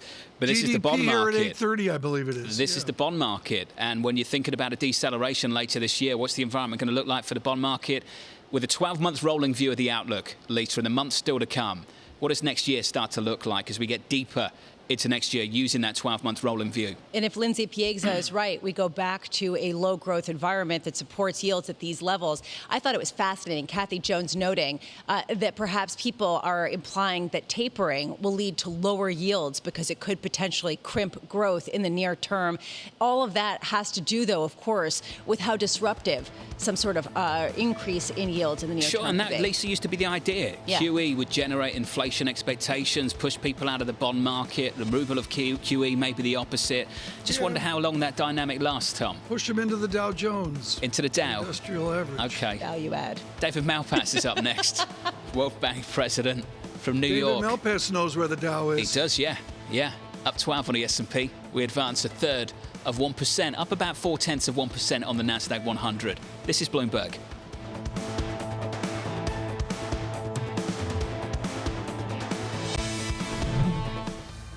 With the First Word News, I'm Rishka Gupta. More than 30 whistleblower protection groups are urging the World Health Organization to review the case of an Italian researcher who said he was pressured to falsify data in a 2020 report about Italy's coronavirus response. He resigned in March. The WHO says it didn't pressure anyone and that it removed the report from its website because it had factual errors. Canadian Prime Minister Justin Trudeau is beginning to sketch out a plan to reopen the U.S. border, but Canadians don't appear keen to rush it, and when travel does resume, they overwhelmingly agree proof of vaccination should be mandatory. Nearly half of respondents in an Angus Reid Institute poll released today said the border should remain closed until at least September. Billionaire investor Carl Icahn says crypto may be here to stay, but he hasn't bought any. In an interview with Bloomberg News, Icahn also said President Biden must be careful not to overstimulate the U.S. economy. And he said inflation, quote, already exists and that will cause a correction. We'll hear more from Icahn at 2:10 p.m. Wall Street time today, live on Bloomberg Television and radio. During the more than a year-long national lockdown, many Americans turned to streaming services for entertainment. Consumers turned to Netflix, Disney+, HBO Max, and others in huge numbers. Several services, including Peacock and Discovery Plus, launched in the middle of it all. A new survey conducted for Bloomberg by Chorus finds people are subscribing to more services than they were a year ago, and their budgets have gone up too. Global News 24 hours a day, on air and on Bloomberg Quick Take, powered by more than 2,700 journalists and analysts in more than 120 countries. I'm Rishka Gupta. This is Bloomberg.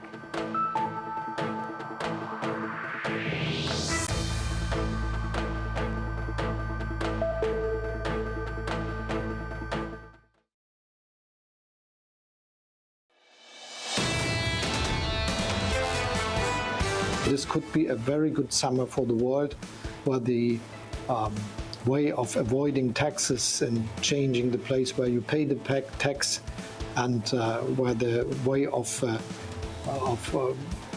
tax race to the bottom is stopped. That was the German finance minister there, Olaf Scholz, speaking to Bloomberg from New York City this morning. Good morning. Alongside Tom Keene, Lisa Abramowicz, I'm Jonathan Ferro. Equity futures up 12 on the S&P, advancing 1/3 of 1%. This Wednesday morning, equities elevated on the Nasdaq, up 61. We advanced just a little more than 0.4% there. Surprised in the last 24 hours. Vice Chair Clarida teeing up, maybe talking about tapering at some point, maybe in the next couple of months, maybe. Yields went lower, heading south. 156.38 this morning, up by about half a basis point. And just finally, euro weaker, euro dollar down about 0.16%, 122.31, Tom, on euro dollar. John, thanks so much. This morning with Francine Lacroix featured one of the great market calls of all time, David Malpass years ago at Bear Stearns, screaming about the end of deflation in Japan. It was one of the truly great calls of the early part of the last decade. He is now president of the World Bank. David Malpass joins us this morning. David, you have always been one to say, let markets act. The market for manufactured vaccines is out there. Is it a legitimate market, or is it held up now by politics as so many nations are desperate for vaccination? Hi, Tom. They are desperate, and I think it's really important that the countries that have excess free up those excess so they can go to countries which have vaccination programs. It's important to do that matching between the haves and the ones that are ready to actually put shots in arms. World Bank will have 50 countries by mid-year that are ready with the personnel standing by, ready to put shots in arms if the world will only let the vaccines flow. So it's not really a market. It's controlled a lot by the various governments and the options that they took out. That was good because it got supply going, but now there's a chance to really distribute the supply worldwide. Who is your most important phone call to Washington or to London to get this done? I've talked with the U.S. administration. There's several different parts of the administration. There's the NSC and there's the HHS, the Health and Human Services Department, and so I think there's got to be a consensus within the U.S. That there is sufficient supply and therefore it can be released. And I emphasize to countries that have programs in place. You saw the New York Times article, I guess yesterday, which described the waste that's going on for some of the distribution outlets. They go to countries that can't use it, and then the vaccines are burned because they've expired. So we want to avoid that and actually get people vaccinated that have systems in place. I repeat, World Bank has 50 programs. We'll have nearly $4 billion, more than $4 billion, ready to pay if someone needs money to facilitate. And importantly, the money can go to actual deployment within countries so that they can vaccinate, we hope, hundreds of millions of people. Meanwhile, the U.S. has actually started to release much more vaccine to other nations that are in need recently. How much has the increased distribution from the U.S. and other countries forestalled the emerging markets crisis the World Bank has been seeing brewing? It's important to know what the delivery schedules for those vaccines are and to know if they're going into countries that are prepared to receive the vaccines and actually deploy them, put shots in arms.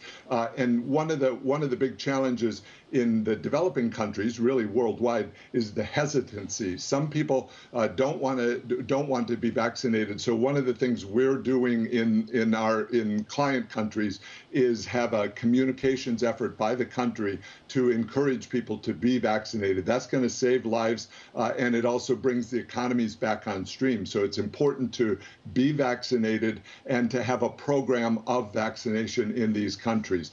I don't know where the U.S. Supplies are going, and I think I've called for much greater transparency in terms of the supply. We have the World Bank has put up a major website that shows all of our program documents. It takes a lot of preparation for countries to actually show they can vaccinate. So each of the documents is as much as 50 pages describing who will do the vaccinations, what the system within each country is in order to do it fairly, and how they'll be paid for, how the costs will be paid for. So I've encouraged others to do that too. The transparency is important. David, this is a sensitive question. There is a question of which vaccine which countries actually receive. And this comes as independent studies show that, for example, Chinese vaccines have not been as efficacious as those created by Pfizer and Moderna. Is the World Bank placing an emphasis on the type of vaccine, the brand of vaccine that is received and given to specific countries, or is it any vaccine treated equally?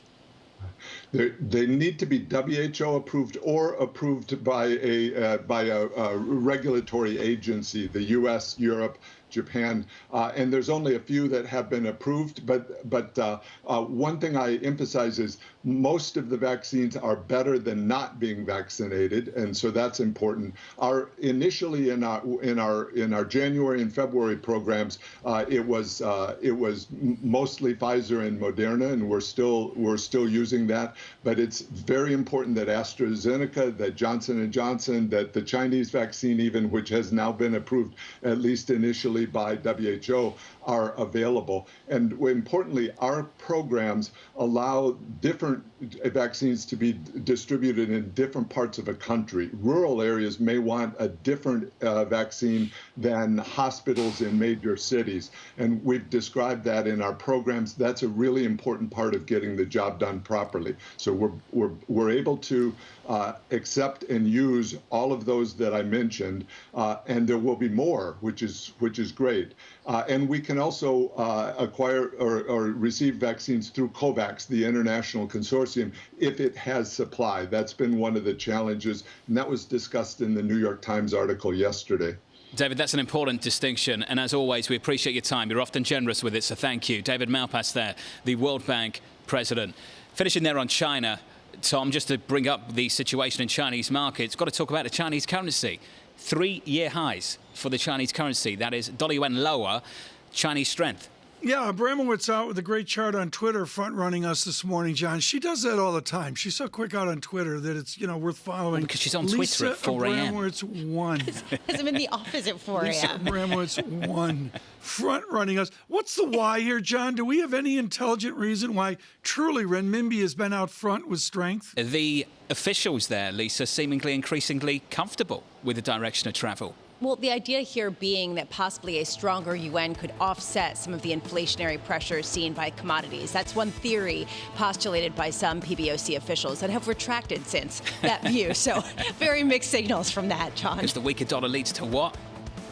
Higher commodity prices. Stuck between a rock and a hard place right now. Coming up, Greg Bowdle of BNP Paribas from New York City for our audience worldwide. Kodak On radio, Sears Roebuck. on TV, not on the Dow. This is Bloomberg. 20%.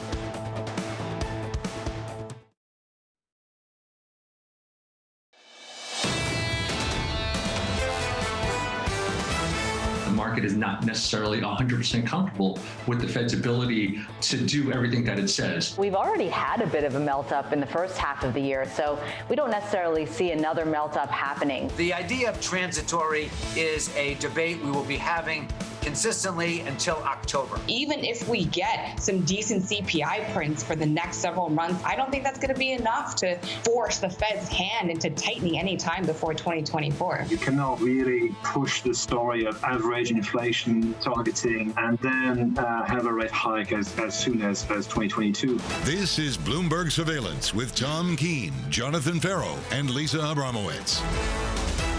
Good morning, everyone. Jonathan Ferro, Lisa Abramowicz, and Tom Keene, a simulcast on Bloomberg Radio across this nation and Bloomberg Television worldwide. We say an interesting Wednesday. We say, yeah, a lot of distractions, bankers in Washington and that. John, you know what I see? Futures up. Futures up and yields pretty stable, getting comfortable south of 160. And that was the story yesterday as well, Tom, even in the face of a very subtle shift from Vice Chair Clarida. Well, there was a Vice Chair Clarida, and there's a lot of really good Bloomberg journalism today about the future of the Fed and that. But, John, I don't think we're making enough about the reset here on what GDP will do. We get a second look at GDP in this hour. That will be important. But, John, to me, there's a bet that the world's not going to end Q3 or Q4. But it is going to decelerate, the growth story of this year so far.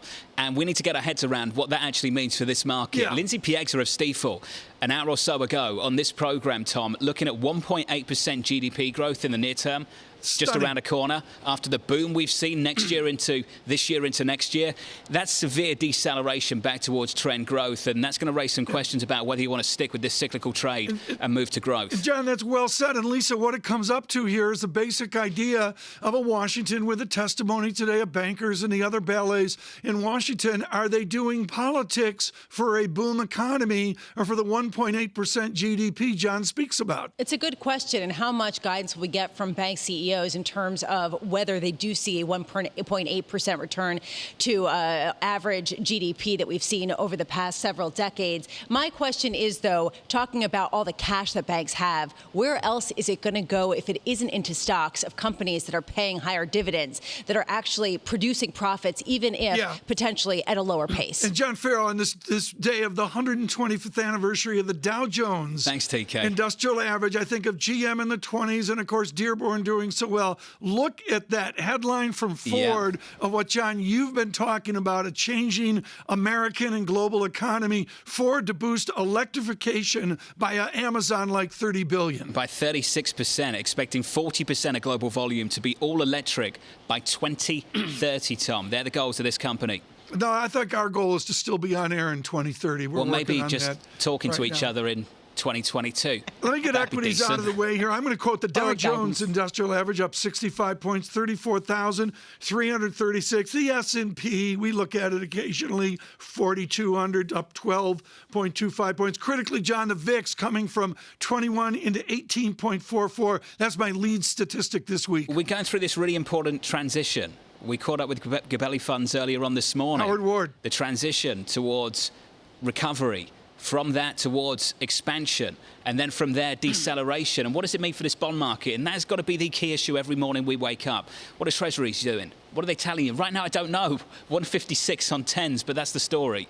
Well, it's a story there, and of course we noticed moments ago Lisa leading with that chart on strong renminbi as well. Lisa, what do you see in IG and high yield before we get to Greg Bowdle? If you take a look at the extra yield that investors are demanding over benchmark rates and investment grade, it's at a post-crisis low. Basically, we are looking at the lowest spreads since the 2008 meltdown, and it raises a question about how much cushion investors really are receiving against potentially higher rates. Aren't happening. I'm sorry, it screams 2006. I mean, to both of you, but John, I mean, to get to Lisa's profound insight there on credit spreads tightening, and then you see year-over-year Case-Shiller yesterday up solid double digits. John, I'm sorry, it's 2006. You think it's a mid-2000s dynamic, mid-90s, a Federal Reserve that doesn't start hiking soon enough? Do you think it's that too? That's the gloom crew.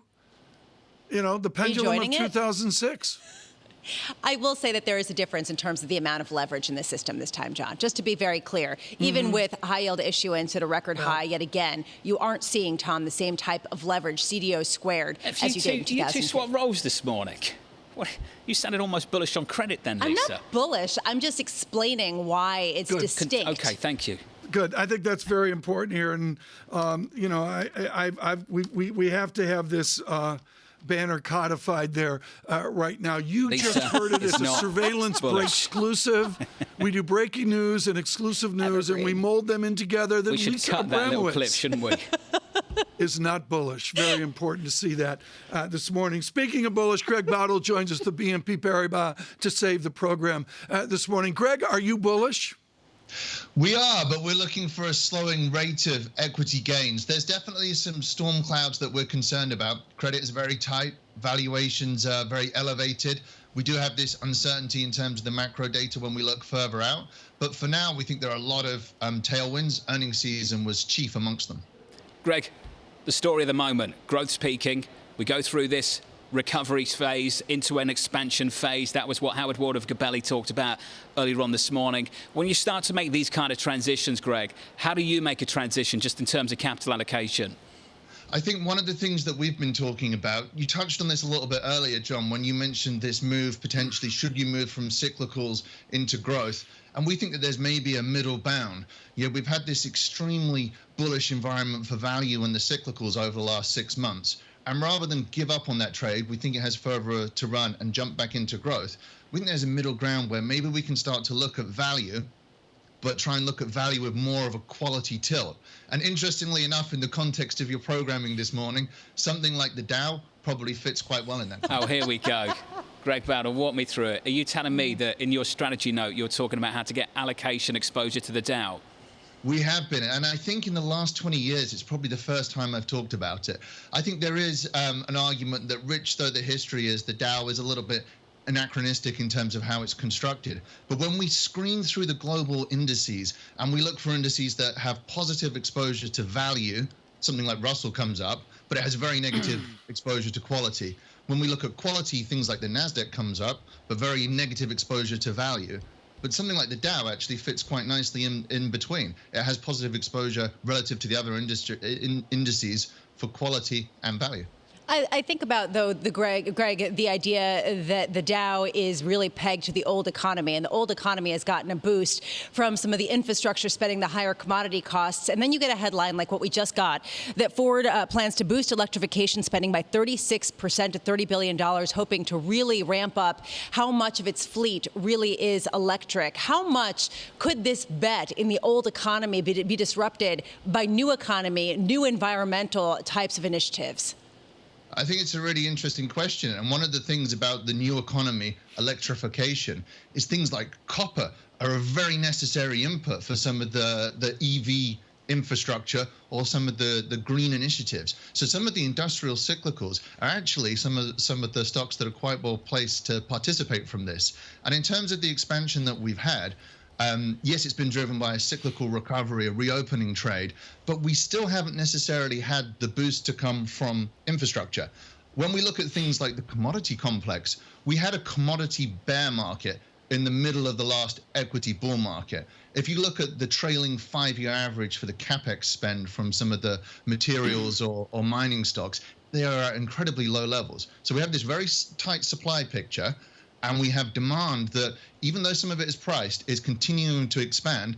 And if we get a further fiscal boost from the administration for infrastructure in the back end of this year, that's going to drive more demand against tight supply. And I don't think that some of the traditional older economy stocks are actually that badly positioned to participate. Greg, what's the biggest pain trade right now? The biggest pain trade for the market is probably rates moving lower. I think there's been a huge amount of focus on rates starting to pick up, this reflationary cycle taper. That's what we've all been talking about at the start of the year. And you've seen it over the last 5 weeks or so that we've seen, the last 5 days or so, we've seen rates starting to kind of significantly drift lower. And if that happens, then I think some of the growth stocks that people have been rotating out of could well outperform. Okay, final question, Greg. I'm a client. I receive that strategy note and I say to you, what are the securities I use, the tools I use? How do I get exposure to the story you're telling me? Do I go and buy an ETF in the Dow? There aren't many. What do I do? Yeah, I think there are different ways of looking at this. The main theme that we've been talking about is coupling value with quality. And it is a difficult thing to do.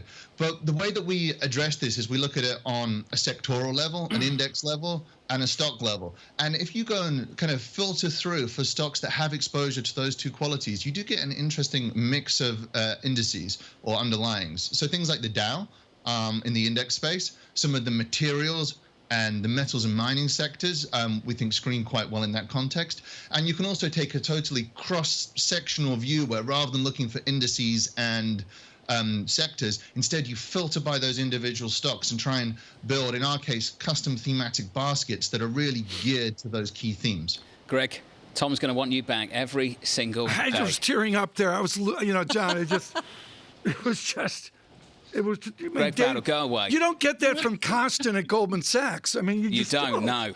BNP Paribas, US head of equity and derivative strategy. Greg, thank you. Equity futures up 1/3%. What was interesting is what Greg said in the commercial break, which I don't think he'll mind if we share on air. When we asked him about this Dow situation, Tom, and he said most of the streets following the S&P 500, but to be honest with you, my kids follow the NASDAQ. Yeah. And there you go. That's the change. And that's really NASDAQ 100 as well as a composite as well. John, one of the great Americans has died. The John Warner story is, they're going to play it off. He married an actress, I can't remember her name, years ago. John Warner enlisted in the Navy when he was 17 years old.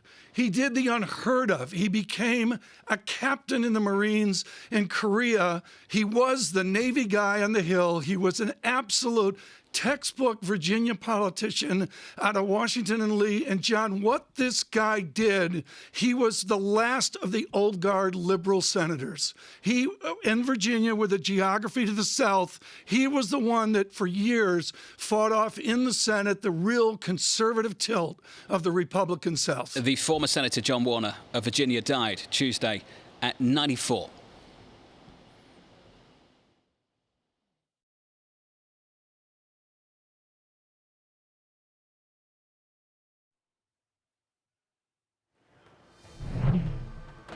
With the First Word News, I'm Ruchika Gupta. The UK Prime Minister's former advisor has unleashed an onslaught of criticism towards his old boss, saying he isn't fit to run the country. Speaking during a hearing in Parliament today, Dominic Cummings accused Boris Johnson of not taking the COVID crisis seriously enough from the start. In any sensible, rational government, it is completely crazy that I should have been in such a senior position, in my personal opinion. It's just, it's completely crackers that someone like me should have been in there, just the same as it's crackers that Boris Johnson was in there, and that the choice at the last election was Jeremy Corbyn. It's all. Cummings said the entire government is to blame and that officials had, quote, disastrously failed the public. The European Union is attacking what it calls AstraZeneca's vaccine supply failure and demanding an urgent order for millions more doses. In a hearing that kicked off today, a Belgian court is weighing EU claims that there's an emergency situation that merits an order for the drug maker to deliver 20 million more shots than it had promised so far by the end of June. Secretary of State Antony Blinken is in Egypt on the next leg of a diplomatic mission aimed at shoring up a ceasefire between Israel and Hamas. He'll meet with top officials, including Egypt's president. Blinken has vowed to rally international support to rebuild Gaza, whilst also promising to make sure that none of the aid destined for the territory reaches Hamas. Global news 24 hours a day on air and on Bloomberg Quick Take, powered by more than 2,700 journalists and analysts in more than 120 countries. I'm Rishka Gupta. This is Bloomberg.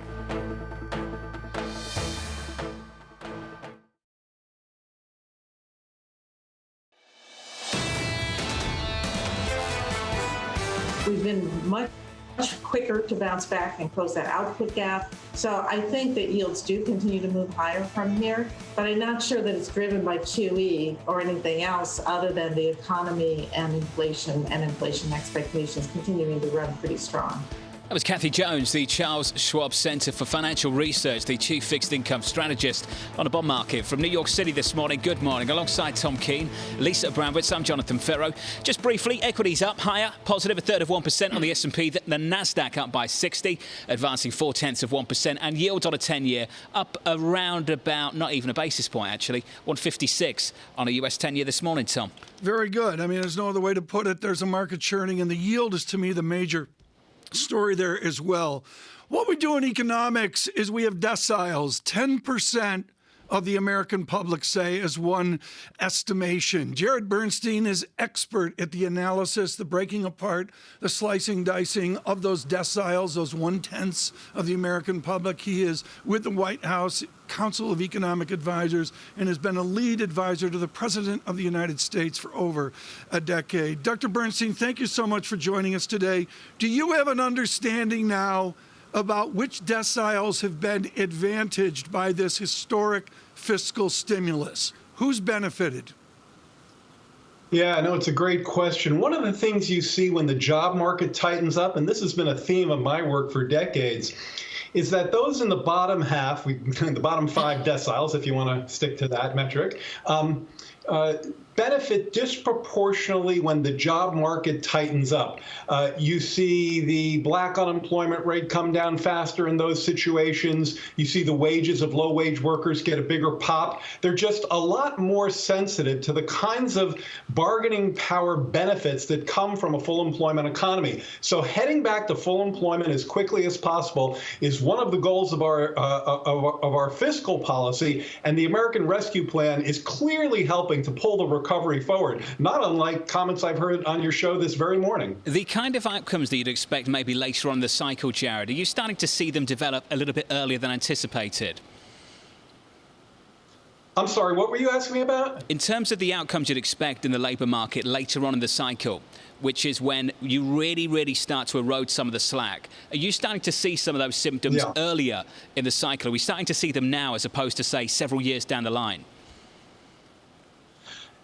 I think you're seeing a few, but it's more anecdotal and scattered. It really hasn't shown up in the data yet. If you look at the wage data adjusted for compositional effects, you see some promising hints here and there, and you certainly hear anecdotal wage offers that are getting a bump. I do think lower wage workers have some bargaining power based on these dynamics that we've been talking about. But remember, we still have a highly elevated unemployment rate, north of 6% for blacks. The unemployment rate rate is 9.7%. So we still have a long way to go. But yeah, we're seeing some hints in that regard. And I like the way you teed it up, John, which is eroding slack. That's precise. That's just so important to middle and low wage workers. At the moment, there's another dynamic that has become very political, Jared, as I'm sure you'll appreciate.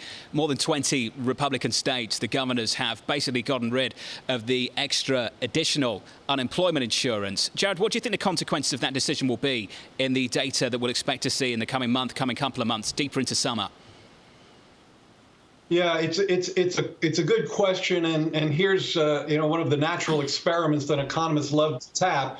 And we're definitely concerned about taking off enhanced unemployment benefits too soon. Every state's going to act on its own, and obviously economic conditions differ across states. The president has leaned into this pretty firmly, saying that people who are offered a suitable, safe job need to take it. That's part of the rules of the unemployment insurance system. But this system has been so important to helping workers, not just the standard base system, but also the added enhanced benefits for workers who are less connected to unemployment because maybe they're gig workers or self-employed. And so it's really helped people get through the recovery, get through the crisis to the other side. And along with the distribution of the vaccine, it's been one of the more important parts.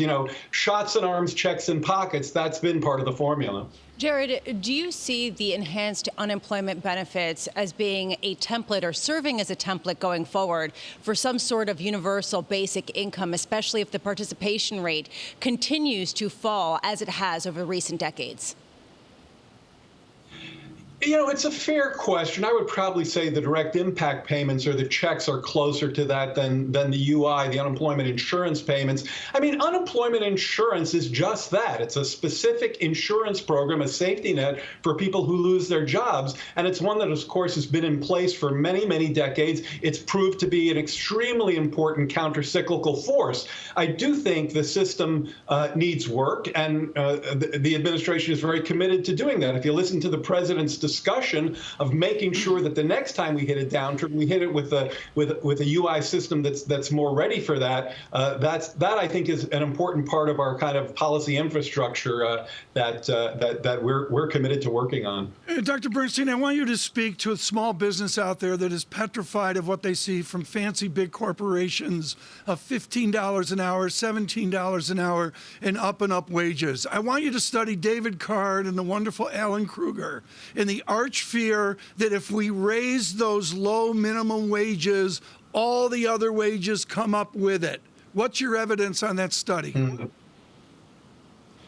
Yeah, so this is a very consistent finding around minimum wage increases, so that if the minimum wage goes up, many studies have found that there are spillover effects that give a bump to workers right above that minimum wage level. Again, as I mentioned earlier, we are seeing increases in low wage offers, and I think that's really important to people who are coming back into the labor market. Think of it as a price signal. I was thinking of you the other day, Tom, because I was sort of thinking of this in my head, and what I thought was kind of a Keynesian way, which was sort of like Keynes meets Hayek. The idea that the stimulus, both on the fiscal and monetary side, really relief on the fiscal and monetary side, and the monetary policy also helping to move the recovery forward. You've got price signals.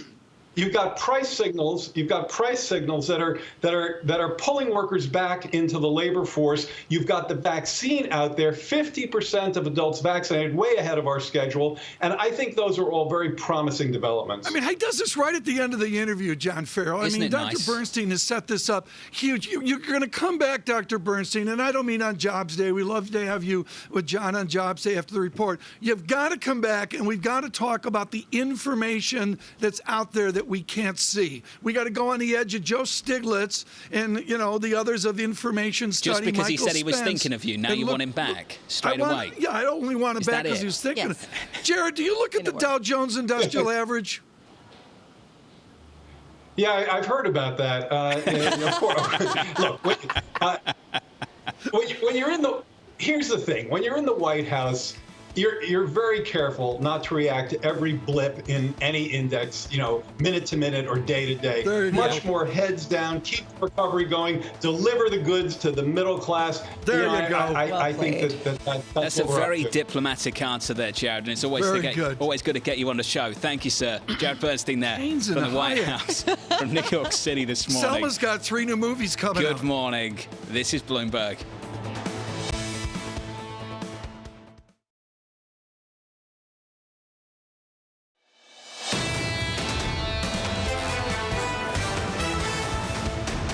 Wednesday morning, good morning from New York City for our audience worldwide, live on TV and radio. This is Bloomberg Surveillance alongside Tom Keene, Lisa Abramowicz. I'm Jonathan Ferro. 4,200 on the S&P, up a third of 1%, advancing 15 points. Yields unchanged on a 10-year, 155.87. Euro dollar 122.27. Negative there, 0.2%. That TK is a weaker euro, just a little bit of a stronger dollar there. Really interesting. We're going to get to Betsy Stevenson in a moment, really to look at this linkage of policy into the American economy. But right now, all of us at Bloomberg Surveillance, Lisa Abramowicz, John Ferro, and myself say we need to stop the show. For Global Wall Street this morning, the definitive article is from Hannah Levitt and Sri Natarajan as they read in on the new CFO of JP Morgan. This is a really, really important story for all of Global Wall Street because he failed. Sri Natarajan, explain to us how Jamie Dimon is selected and Daniel Pinto is selected a CFO that has enjoyed failure. It is just an incredible career arc, Tom. If you look across Wall Street, it would be hard to find another resume like this rising to the topmost seat at a bank. Here's Jeremy Barnum, who started at JP Morgan back in 1994, armed with a degree in chemistry from Harvard College, was part of the pioneering group that was just starting out the credit derivatives market, the CDS market, had a big prop trading role and blew up, was fired from JP Morgan over it, went to another hedge fund, fired again, but then was lured back to JP Morgan, and since then has just been an incredible comeback story and is now the CFO of the nation's largest bank. What does he bring there? I mean, you look at JP Morgan and you look at the whale and all the other failures, AIG and such. He brings prodigious mathematics skills with his chemistry degree. He brings grunt and all the heritage and that. But what is the specific skill Jamie Dimon wants from him as CFO? So let's look at really the second innings of his career when he returned to JP Morgan, 2007, the same time, in fact, possibly the same day the two hedge funds at Bear Stearns were blowing up. Then came the 2008 Bear Stearns acquisition. He had a big role to play in it. He was a junior staffer then, but that's when his first interactions with Jamie Dimon started. Then making sure that the firm was avoiding all the pitfalls from the collapse of Lehman Brothers, the cleanup of the London whale trading scandal. He played a role. He played a role in that. In fact, the antagonist in that whole scandal was Blue Mountain, his former employer. And Blue Mountain also helped JP Morgan unwind some of his trades. He was central to that process. He was right in there trying to clean up that mess. Obviously, that got a lot of acclaim at the top rungs, and since then, his career has only been on an upward trajectory. Sri, there's a cliche on Wall Street that if you lose $1 million, you'll get fired. If you lose $10 billion, you'll get hired, and you'll be sort of rewarded for taking big risks, even if they fail. Is that part of the story here, or is it a distinct tale of someone who brings incredible credentials? It is different in that back in 2004, I don't think JP Morgan was losing that kind of money. Yet he was in what was a prop trading role. He was the head of their credit trading business in North America. This was a group that really operated like a hedge fund within JP Morgan. They used massive derivatives, cash bonds, and these were the derivatives markets was just taking off at that time, and JP Morgan was central to it all. But then came the blow up. Jamie Dimon had just joined the franchise with the acquisition of Bank One. He was the president, and he was responsible, or at least he was overseeing some of the restructuring of the fixed income unit. And he went out. But to JP Morgan's credit, they recognized what they knew, but they also recognized what they didn't know and had to bring back someone who had the immense expertise in the derivatives that still sat on JP Morgan's book. They needed help. Got to jump in, sir. Some breaking news. Amazon MGM Studios, the purchase price $8.4 billion. They've signed the pact for Amazon to buy MGM. That just crossed on a Bloomberg terminal right now. Amazon agreeing to buy MGM Studios for $8.4 billion. Just a little bit lower, Lisa, than the $9 billion that was circulating in the news over the last week, as Wall Street Journal was the first to report on this deal. And there's a question here, especially as big tech tries hard to get into media and into this business. How many streaming services, how much people are willing to pay, and whether it's a good deal to buy at the peak, John. Well, there was talk that Apple was in the mix for this particular product as well, for this content, Lisa, and Amazon just came in big. Came in much bigger than anyone else was offering. Yeah, they have the cash. The question now is it going to be worth it at a time when some people say it's peak content, right? I mean, we see it absolutely everywhere. So that headline, Tom, just crossed on a Bloomberg. Amazon agreeing to buy MGM Studios for $8.4 billion. The purchase price, $8.45 billion, widely expected over the last week. But that's the official headline crossing the Bloomberg terminal this morning. The value of enduring copyright. We'll have much more on that through the day. Right now, we endure in American economics, and there's no one better than Betsy Stevenson of the University of Michigan, the professor of public policy and economics, and far more a student of our social economics across this nation. Betsy, I got 8 ways to go with you always. You're so prodigious. But the single way I'm going to go right now is what I've observed, Lisa Abramowicz observed, John Farrow's observed. Women are flat on their back in this pandemic over child care. Let's revisit it. Why is America medieval in our public policy on child care? Oh, well, the why question, that's sort of hard to answer. I can sort of tell you how we got there. Which is that, people really decided that childcare was kind of a personal issue more than a societal issue, something for families to solve on their own. And we even saw the beginning of the pandemic. I mean, it was breathtaking to me the way that Congress tied itself in knots to save the airlines, and they barely asked a question of who's going to take care of the children and are we going to be able to keep them safe. Betsy, well, there's a question about why there has been this incredible friction, that there are all of these job openings and that people are not going to apply for those jobs. There has been some theory that it is because the enhanced unemployment benefits are bigger than the salaries. But there are other theories that it's because people have kids at home and they have other family obligations. Have there been any economic studies done on that? Yeah, so actually, Jason Furman and Melissa Kearney with another co-author, who I'm blanking on right now, but just took a look at the data and they said, look, it doesn't look like childcare is really holding back the economy. I mean, first of all, realize that mothers are only 12% of the labor force. So even if mothers were really struggling, they're still a small share. I'm going to tell you, it's a different answer than I think you're hearing from a lot of people, which is, there's a lot of openings, but nobody's really sure what kind of job they want to go into now. And so what we've got is just a great reshuffling, and it's going to take people a little while to figure out what they're going to, because things have changed. You used to work in retail and you never thought of that as a dangerous job. You didn't think you were going into the coal mines. Well, retail turns out to be kind of dangerous. People are aggressive towards you. There's contagious diseases you could get. Same thing's true with working in hospitality. And I think a lot of people are trying to figure out what their next step's going to be. And I think a lot of businesses are trying to figure out what their next step's going to be. Look, when you only see 266,000 new jobs added, you can't blame that all on workers. There's not 8 million people sitting at home thinking, I don't feel like working this month. Well, Betsy, this raises a question of whether these frictions could potentially persist for longer than people expect. If this is a matter of the jobs not necessarily being good fits for what people actually want to do every day, could this be a longer-lasting phenomenon than people expect? Well, look, I think that kind of frictional unemployment eventually works its way out, but it is going to be a slower slog than I think people have been thinking. For the last year, people have said the pandemic will go away, and the next day everybody will get up and go back to work.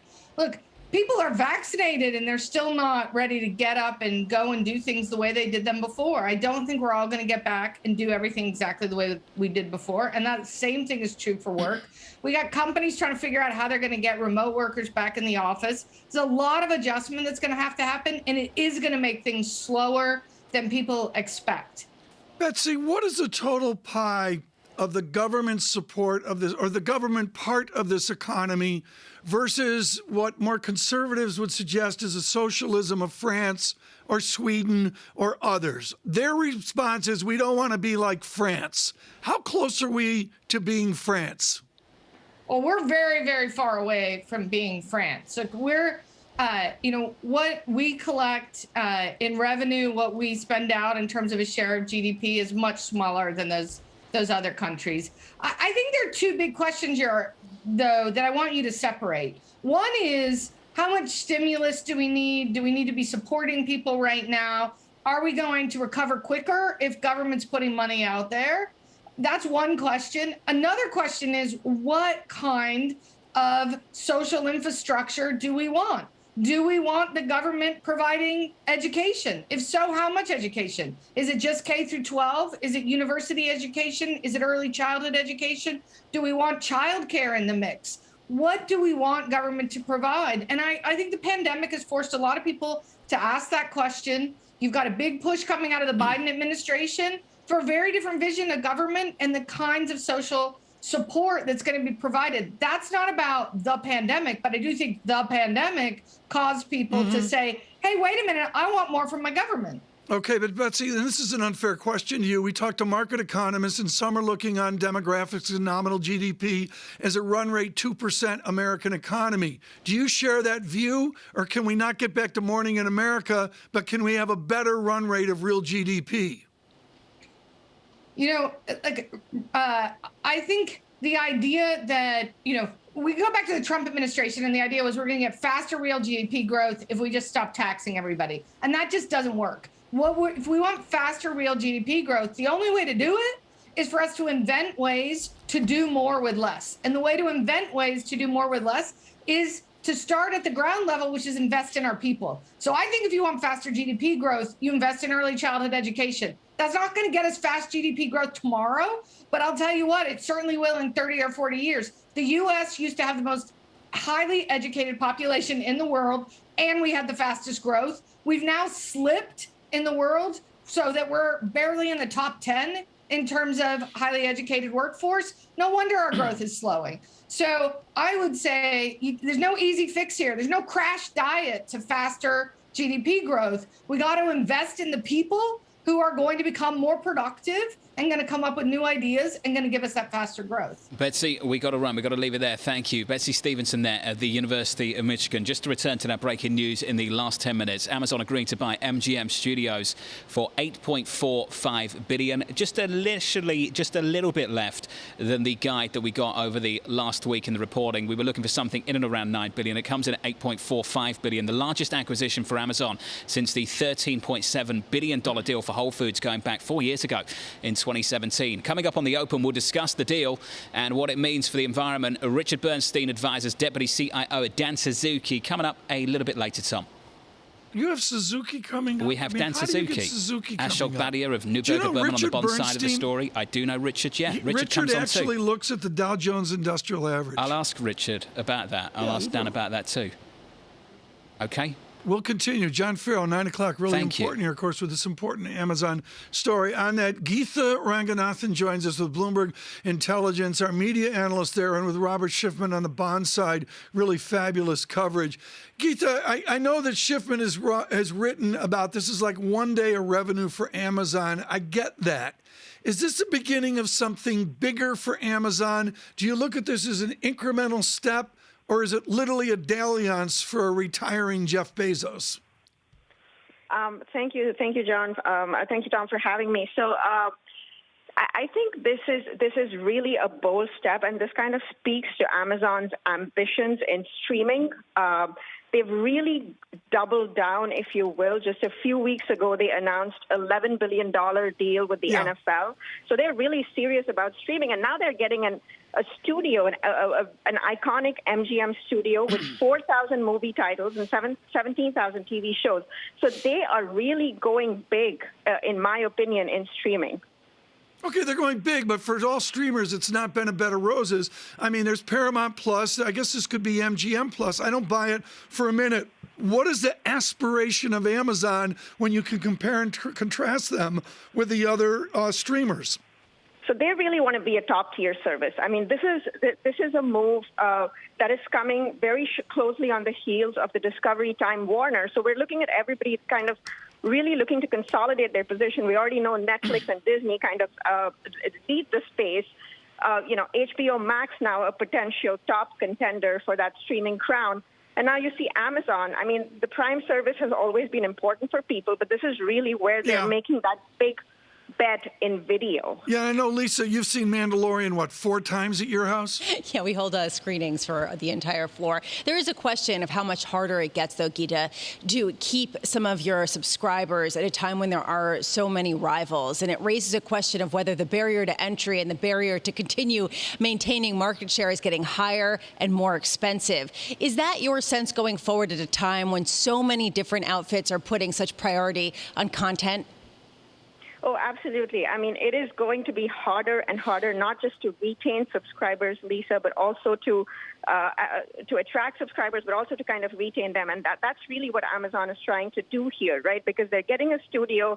They're not only getting that deep library and that, you know, trove of content of very many movie and TV titles, but then it also allows them to make those new buzzy shows. And we've seen the MGM TV studio has come out with some really good stuff with Handmaid's Tale, with Fargo. So, you know, again, they really have that firepower to go ahead and attract a whole bunch of new subscribers. And true story, I lived in Fargo for a while, which dovetails into our conversation with the North Dakota senator. There is a question, though, Gita, going forward of whether this is too high of a price at a time of such incredible emphasis on content. We're coming out of a pandemic where no one else had anything else to do. Is there a sense that perhaps some of this content is perhaps being bid up a little too high? I don't think so. I think this is an arms race, and, you know, content creators need to get paid.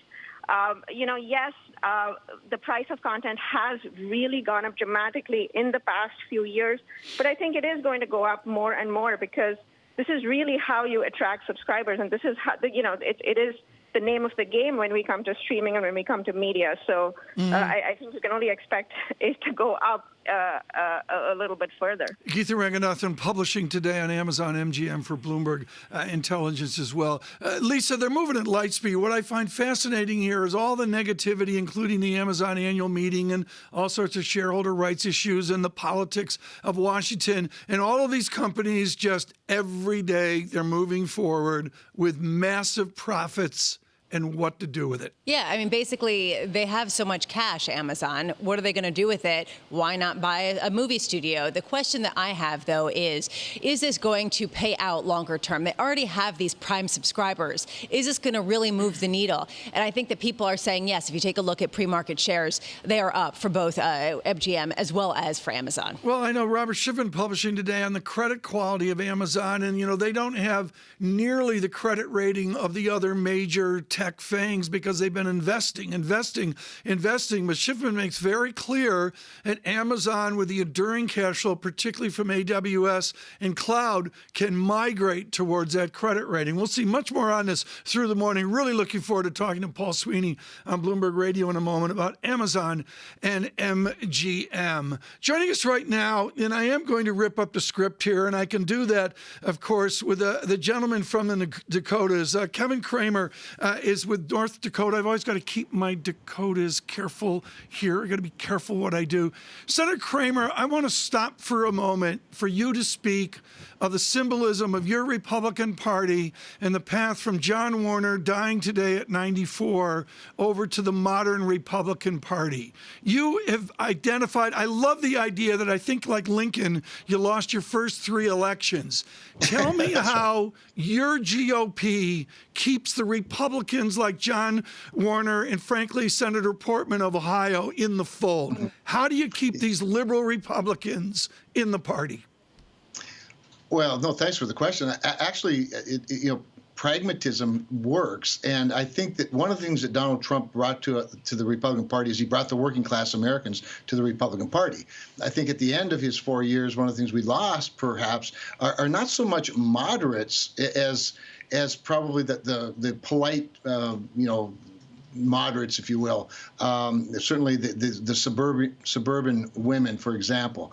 All of that said, I think that we take the Trump mantra, and that is to say the more less globalist, but an America First globalism, a populism conservatism, and apply it in a gentler way, not shyly, by the way. But I think we have the right governing philosophy to be a majority party, and I just think that. And the other thing is this: quite honestly, Joe Biden is going to help us immensely if we can get out of our own way and keep highlighting the Biden agenda, which includes everything from destroying American energy while building up Iran and Saudi Arabia and Russian energy. If we talk about putting so much money into the marketplace that we create hyperinflation and all the other stuff, the border crisis, what's going on in the Middle East, his lack of attention to the really big issues.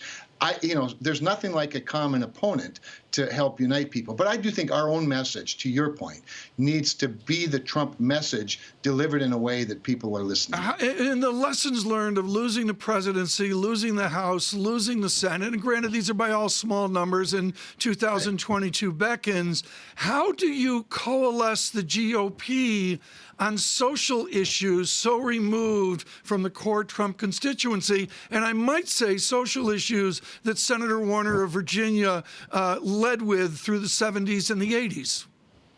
Yeah, so I think there's a couple of things. One is we're seeing a trend that actually does benefit us, a demographic trend, and that is that the Hispanic Americans are coming more our way. And they came more our way under Donald Trump. They became our way because of Donald Trump, because they identified more as working class Americans than they do as Hispanic Americans, which is really the heart of the American dream. I think we take that same social message, a social message that is job creation and pro-family. You don't have to apologize for being pro-family. You have to certainly understand the culture you live in and speak to it. But I think that we need to get back in many cases to our roots, but also remembering that the working class American, the forgotten man and woman, is still out there, and they're still looking for a voice. And Donald Trump was that voice, and I think we can continue to give that voice, but at the same time recognizing that the world's a shrinking place, and we also have to remind people that all of this that we cherish so much depends on a really strong military, and we have to remind people that we didn't used to have a near-peer adversary in China, but now we do. The Soviet Union broke up, but in many respects is coming back in the person of Vladimir Putin. Senator, there's a question of giving a voice to the working class Americans, and there's also a question of creating the right economic backdrop for them. I believe a coalition of Republicans are about to counter-propose a $1 trillion plan to President Biden's infrastructure spending initiative. Do you have a sense of what's in it and whether you would sign on to this?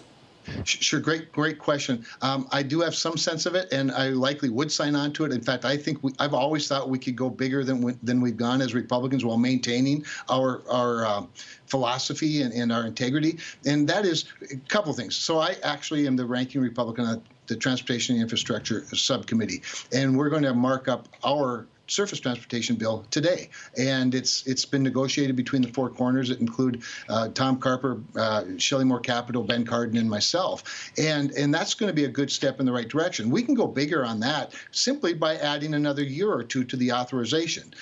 One of the things that I'd like to see us expand infrastructure. I know Republicans say let's keep it to the hard concrete issues, and I'm not against that. But I think when you take energy as an example, pipelines, transmission lines. I had a long visit just Friday with Jennifer Granholm, the Secretary of Energy, and said the beautiful thing about energy infrastructure is it is infrastructure. It does move commerce to the marketplace. It does create really high-paying jobs. It does have a national security implication to it, and it doesn't require any spending on the part of the federal taxpayer. So I think you can get to $1 trillion by having some simple permitting and regulatory reforms that maintain the integrity of our environmental excellence, while at the same time unleashing the private sector investment. And here's the other thing, you guys. By putting more money and investment in American energy rather than Iranian and Russian energy, you actually help the climate and the environment, because we produce even fossil fuels with a much lower carbon footprint than other countries do. Senator, what's the distinction between going even bigger in the proposal that you're talking about and the $1.7 trillion plan that President Biden is talking about, especially when you talk about high inflation rates? Why is the plan that you're proposing not going to ignite inflation, whereas the other one you say will? Yeah, because ours doesn't involve more federal spending or more borrowing or more printing of money. To the degree we can repurpose the $750 billion to $1 trillion that's already been appropriated but won't be spent by the end of this fiscal year. That's not new taxes. That's not new printing. So that actually puts that liquidity, if you will, to work in the marketplace in a way that creates jobs and creates an asset that at the end has a value and has, the movement of goods and services throughout the country. So I actually think that we do just the opposite by going bigger, as long as we're not printing new money or borrowing more money. Senator, the only reason we had you on is Lisa Abramowicz puts down the German skillet at Kroll's Diner like nobody in Fargo, North Dakota. We're not going to do this in February, but we need a surveillance road trip so Lisa can remember her years in Fargo, North Dakota. I'm thinking pheasant hunting in, maybe in the autumn, September, October. Can we get that done? Yeah, for sure. We can absolutely get that done. Lisa probably knows the perfect guide, and if she doesn't, I'll find the best land you can go hunting on. So Kroll's Kitchen, truly one of the great institutions in North Dakota, and they know how to make homemade German food. They do. Senator, thank you so much for joining us today. He is Always a senator from North Dakota, Kevin Cramer, here on the day of the death of the senator from Virginia. Truly, he was a senator from Virginia, John Warner. Lisa, it's just great to talk to these senators and politicians around the country. We'll host surveillance from the Yemkomst Center in Fargo, North Dakota, and you will be underneath the Viking ship. You're going to take me there in January. I can Absolutely. see it now. Oh, you better believe it. You're going to enjoy all of the weather proofing that you'll need to do. It'll be an eventful day here on Bloomberg. We drive forward the conversation. Amazon, MGM clearly front and center with breaking news, a drama in Washington of bankers in attendance.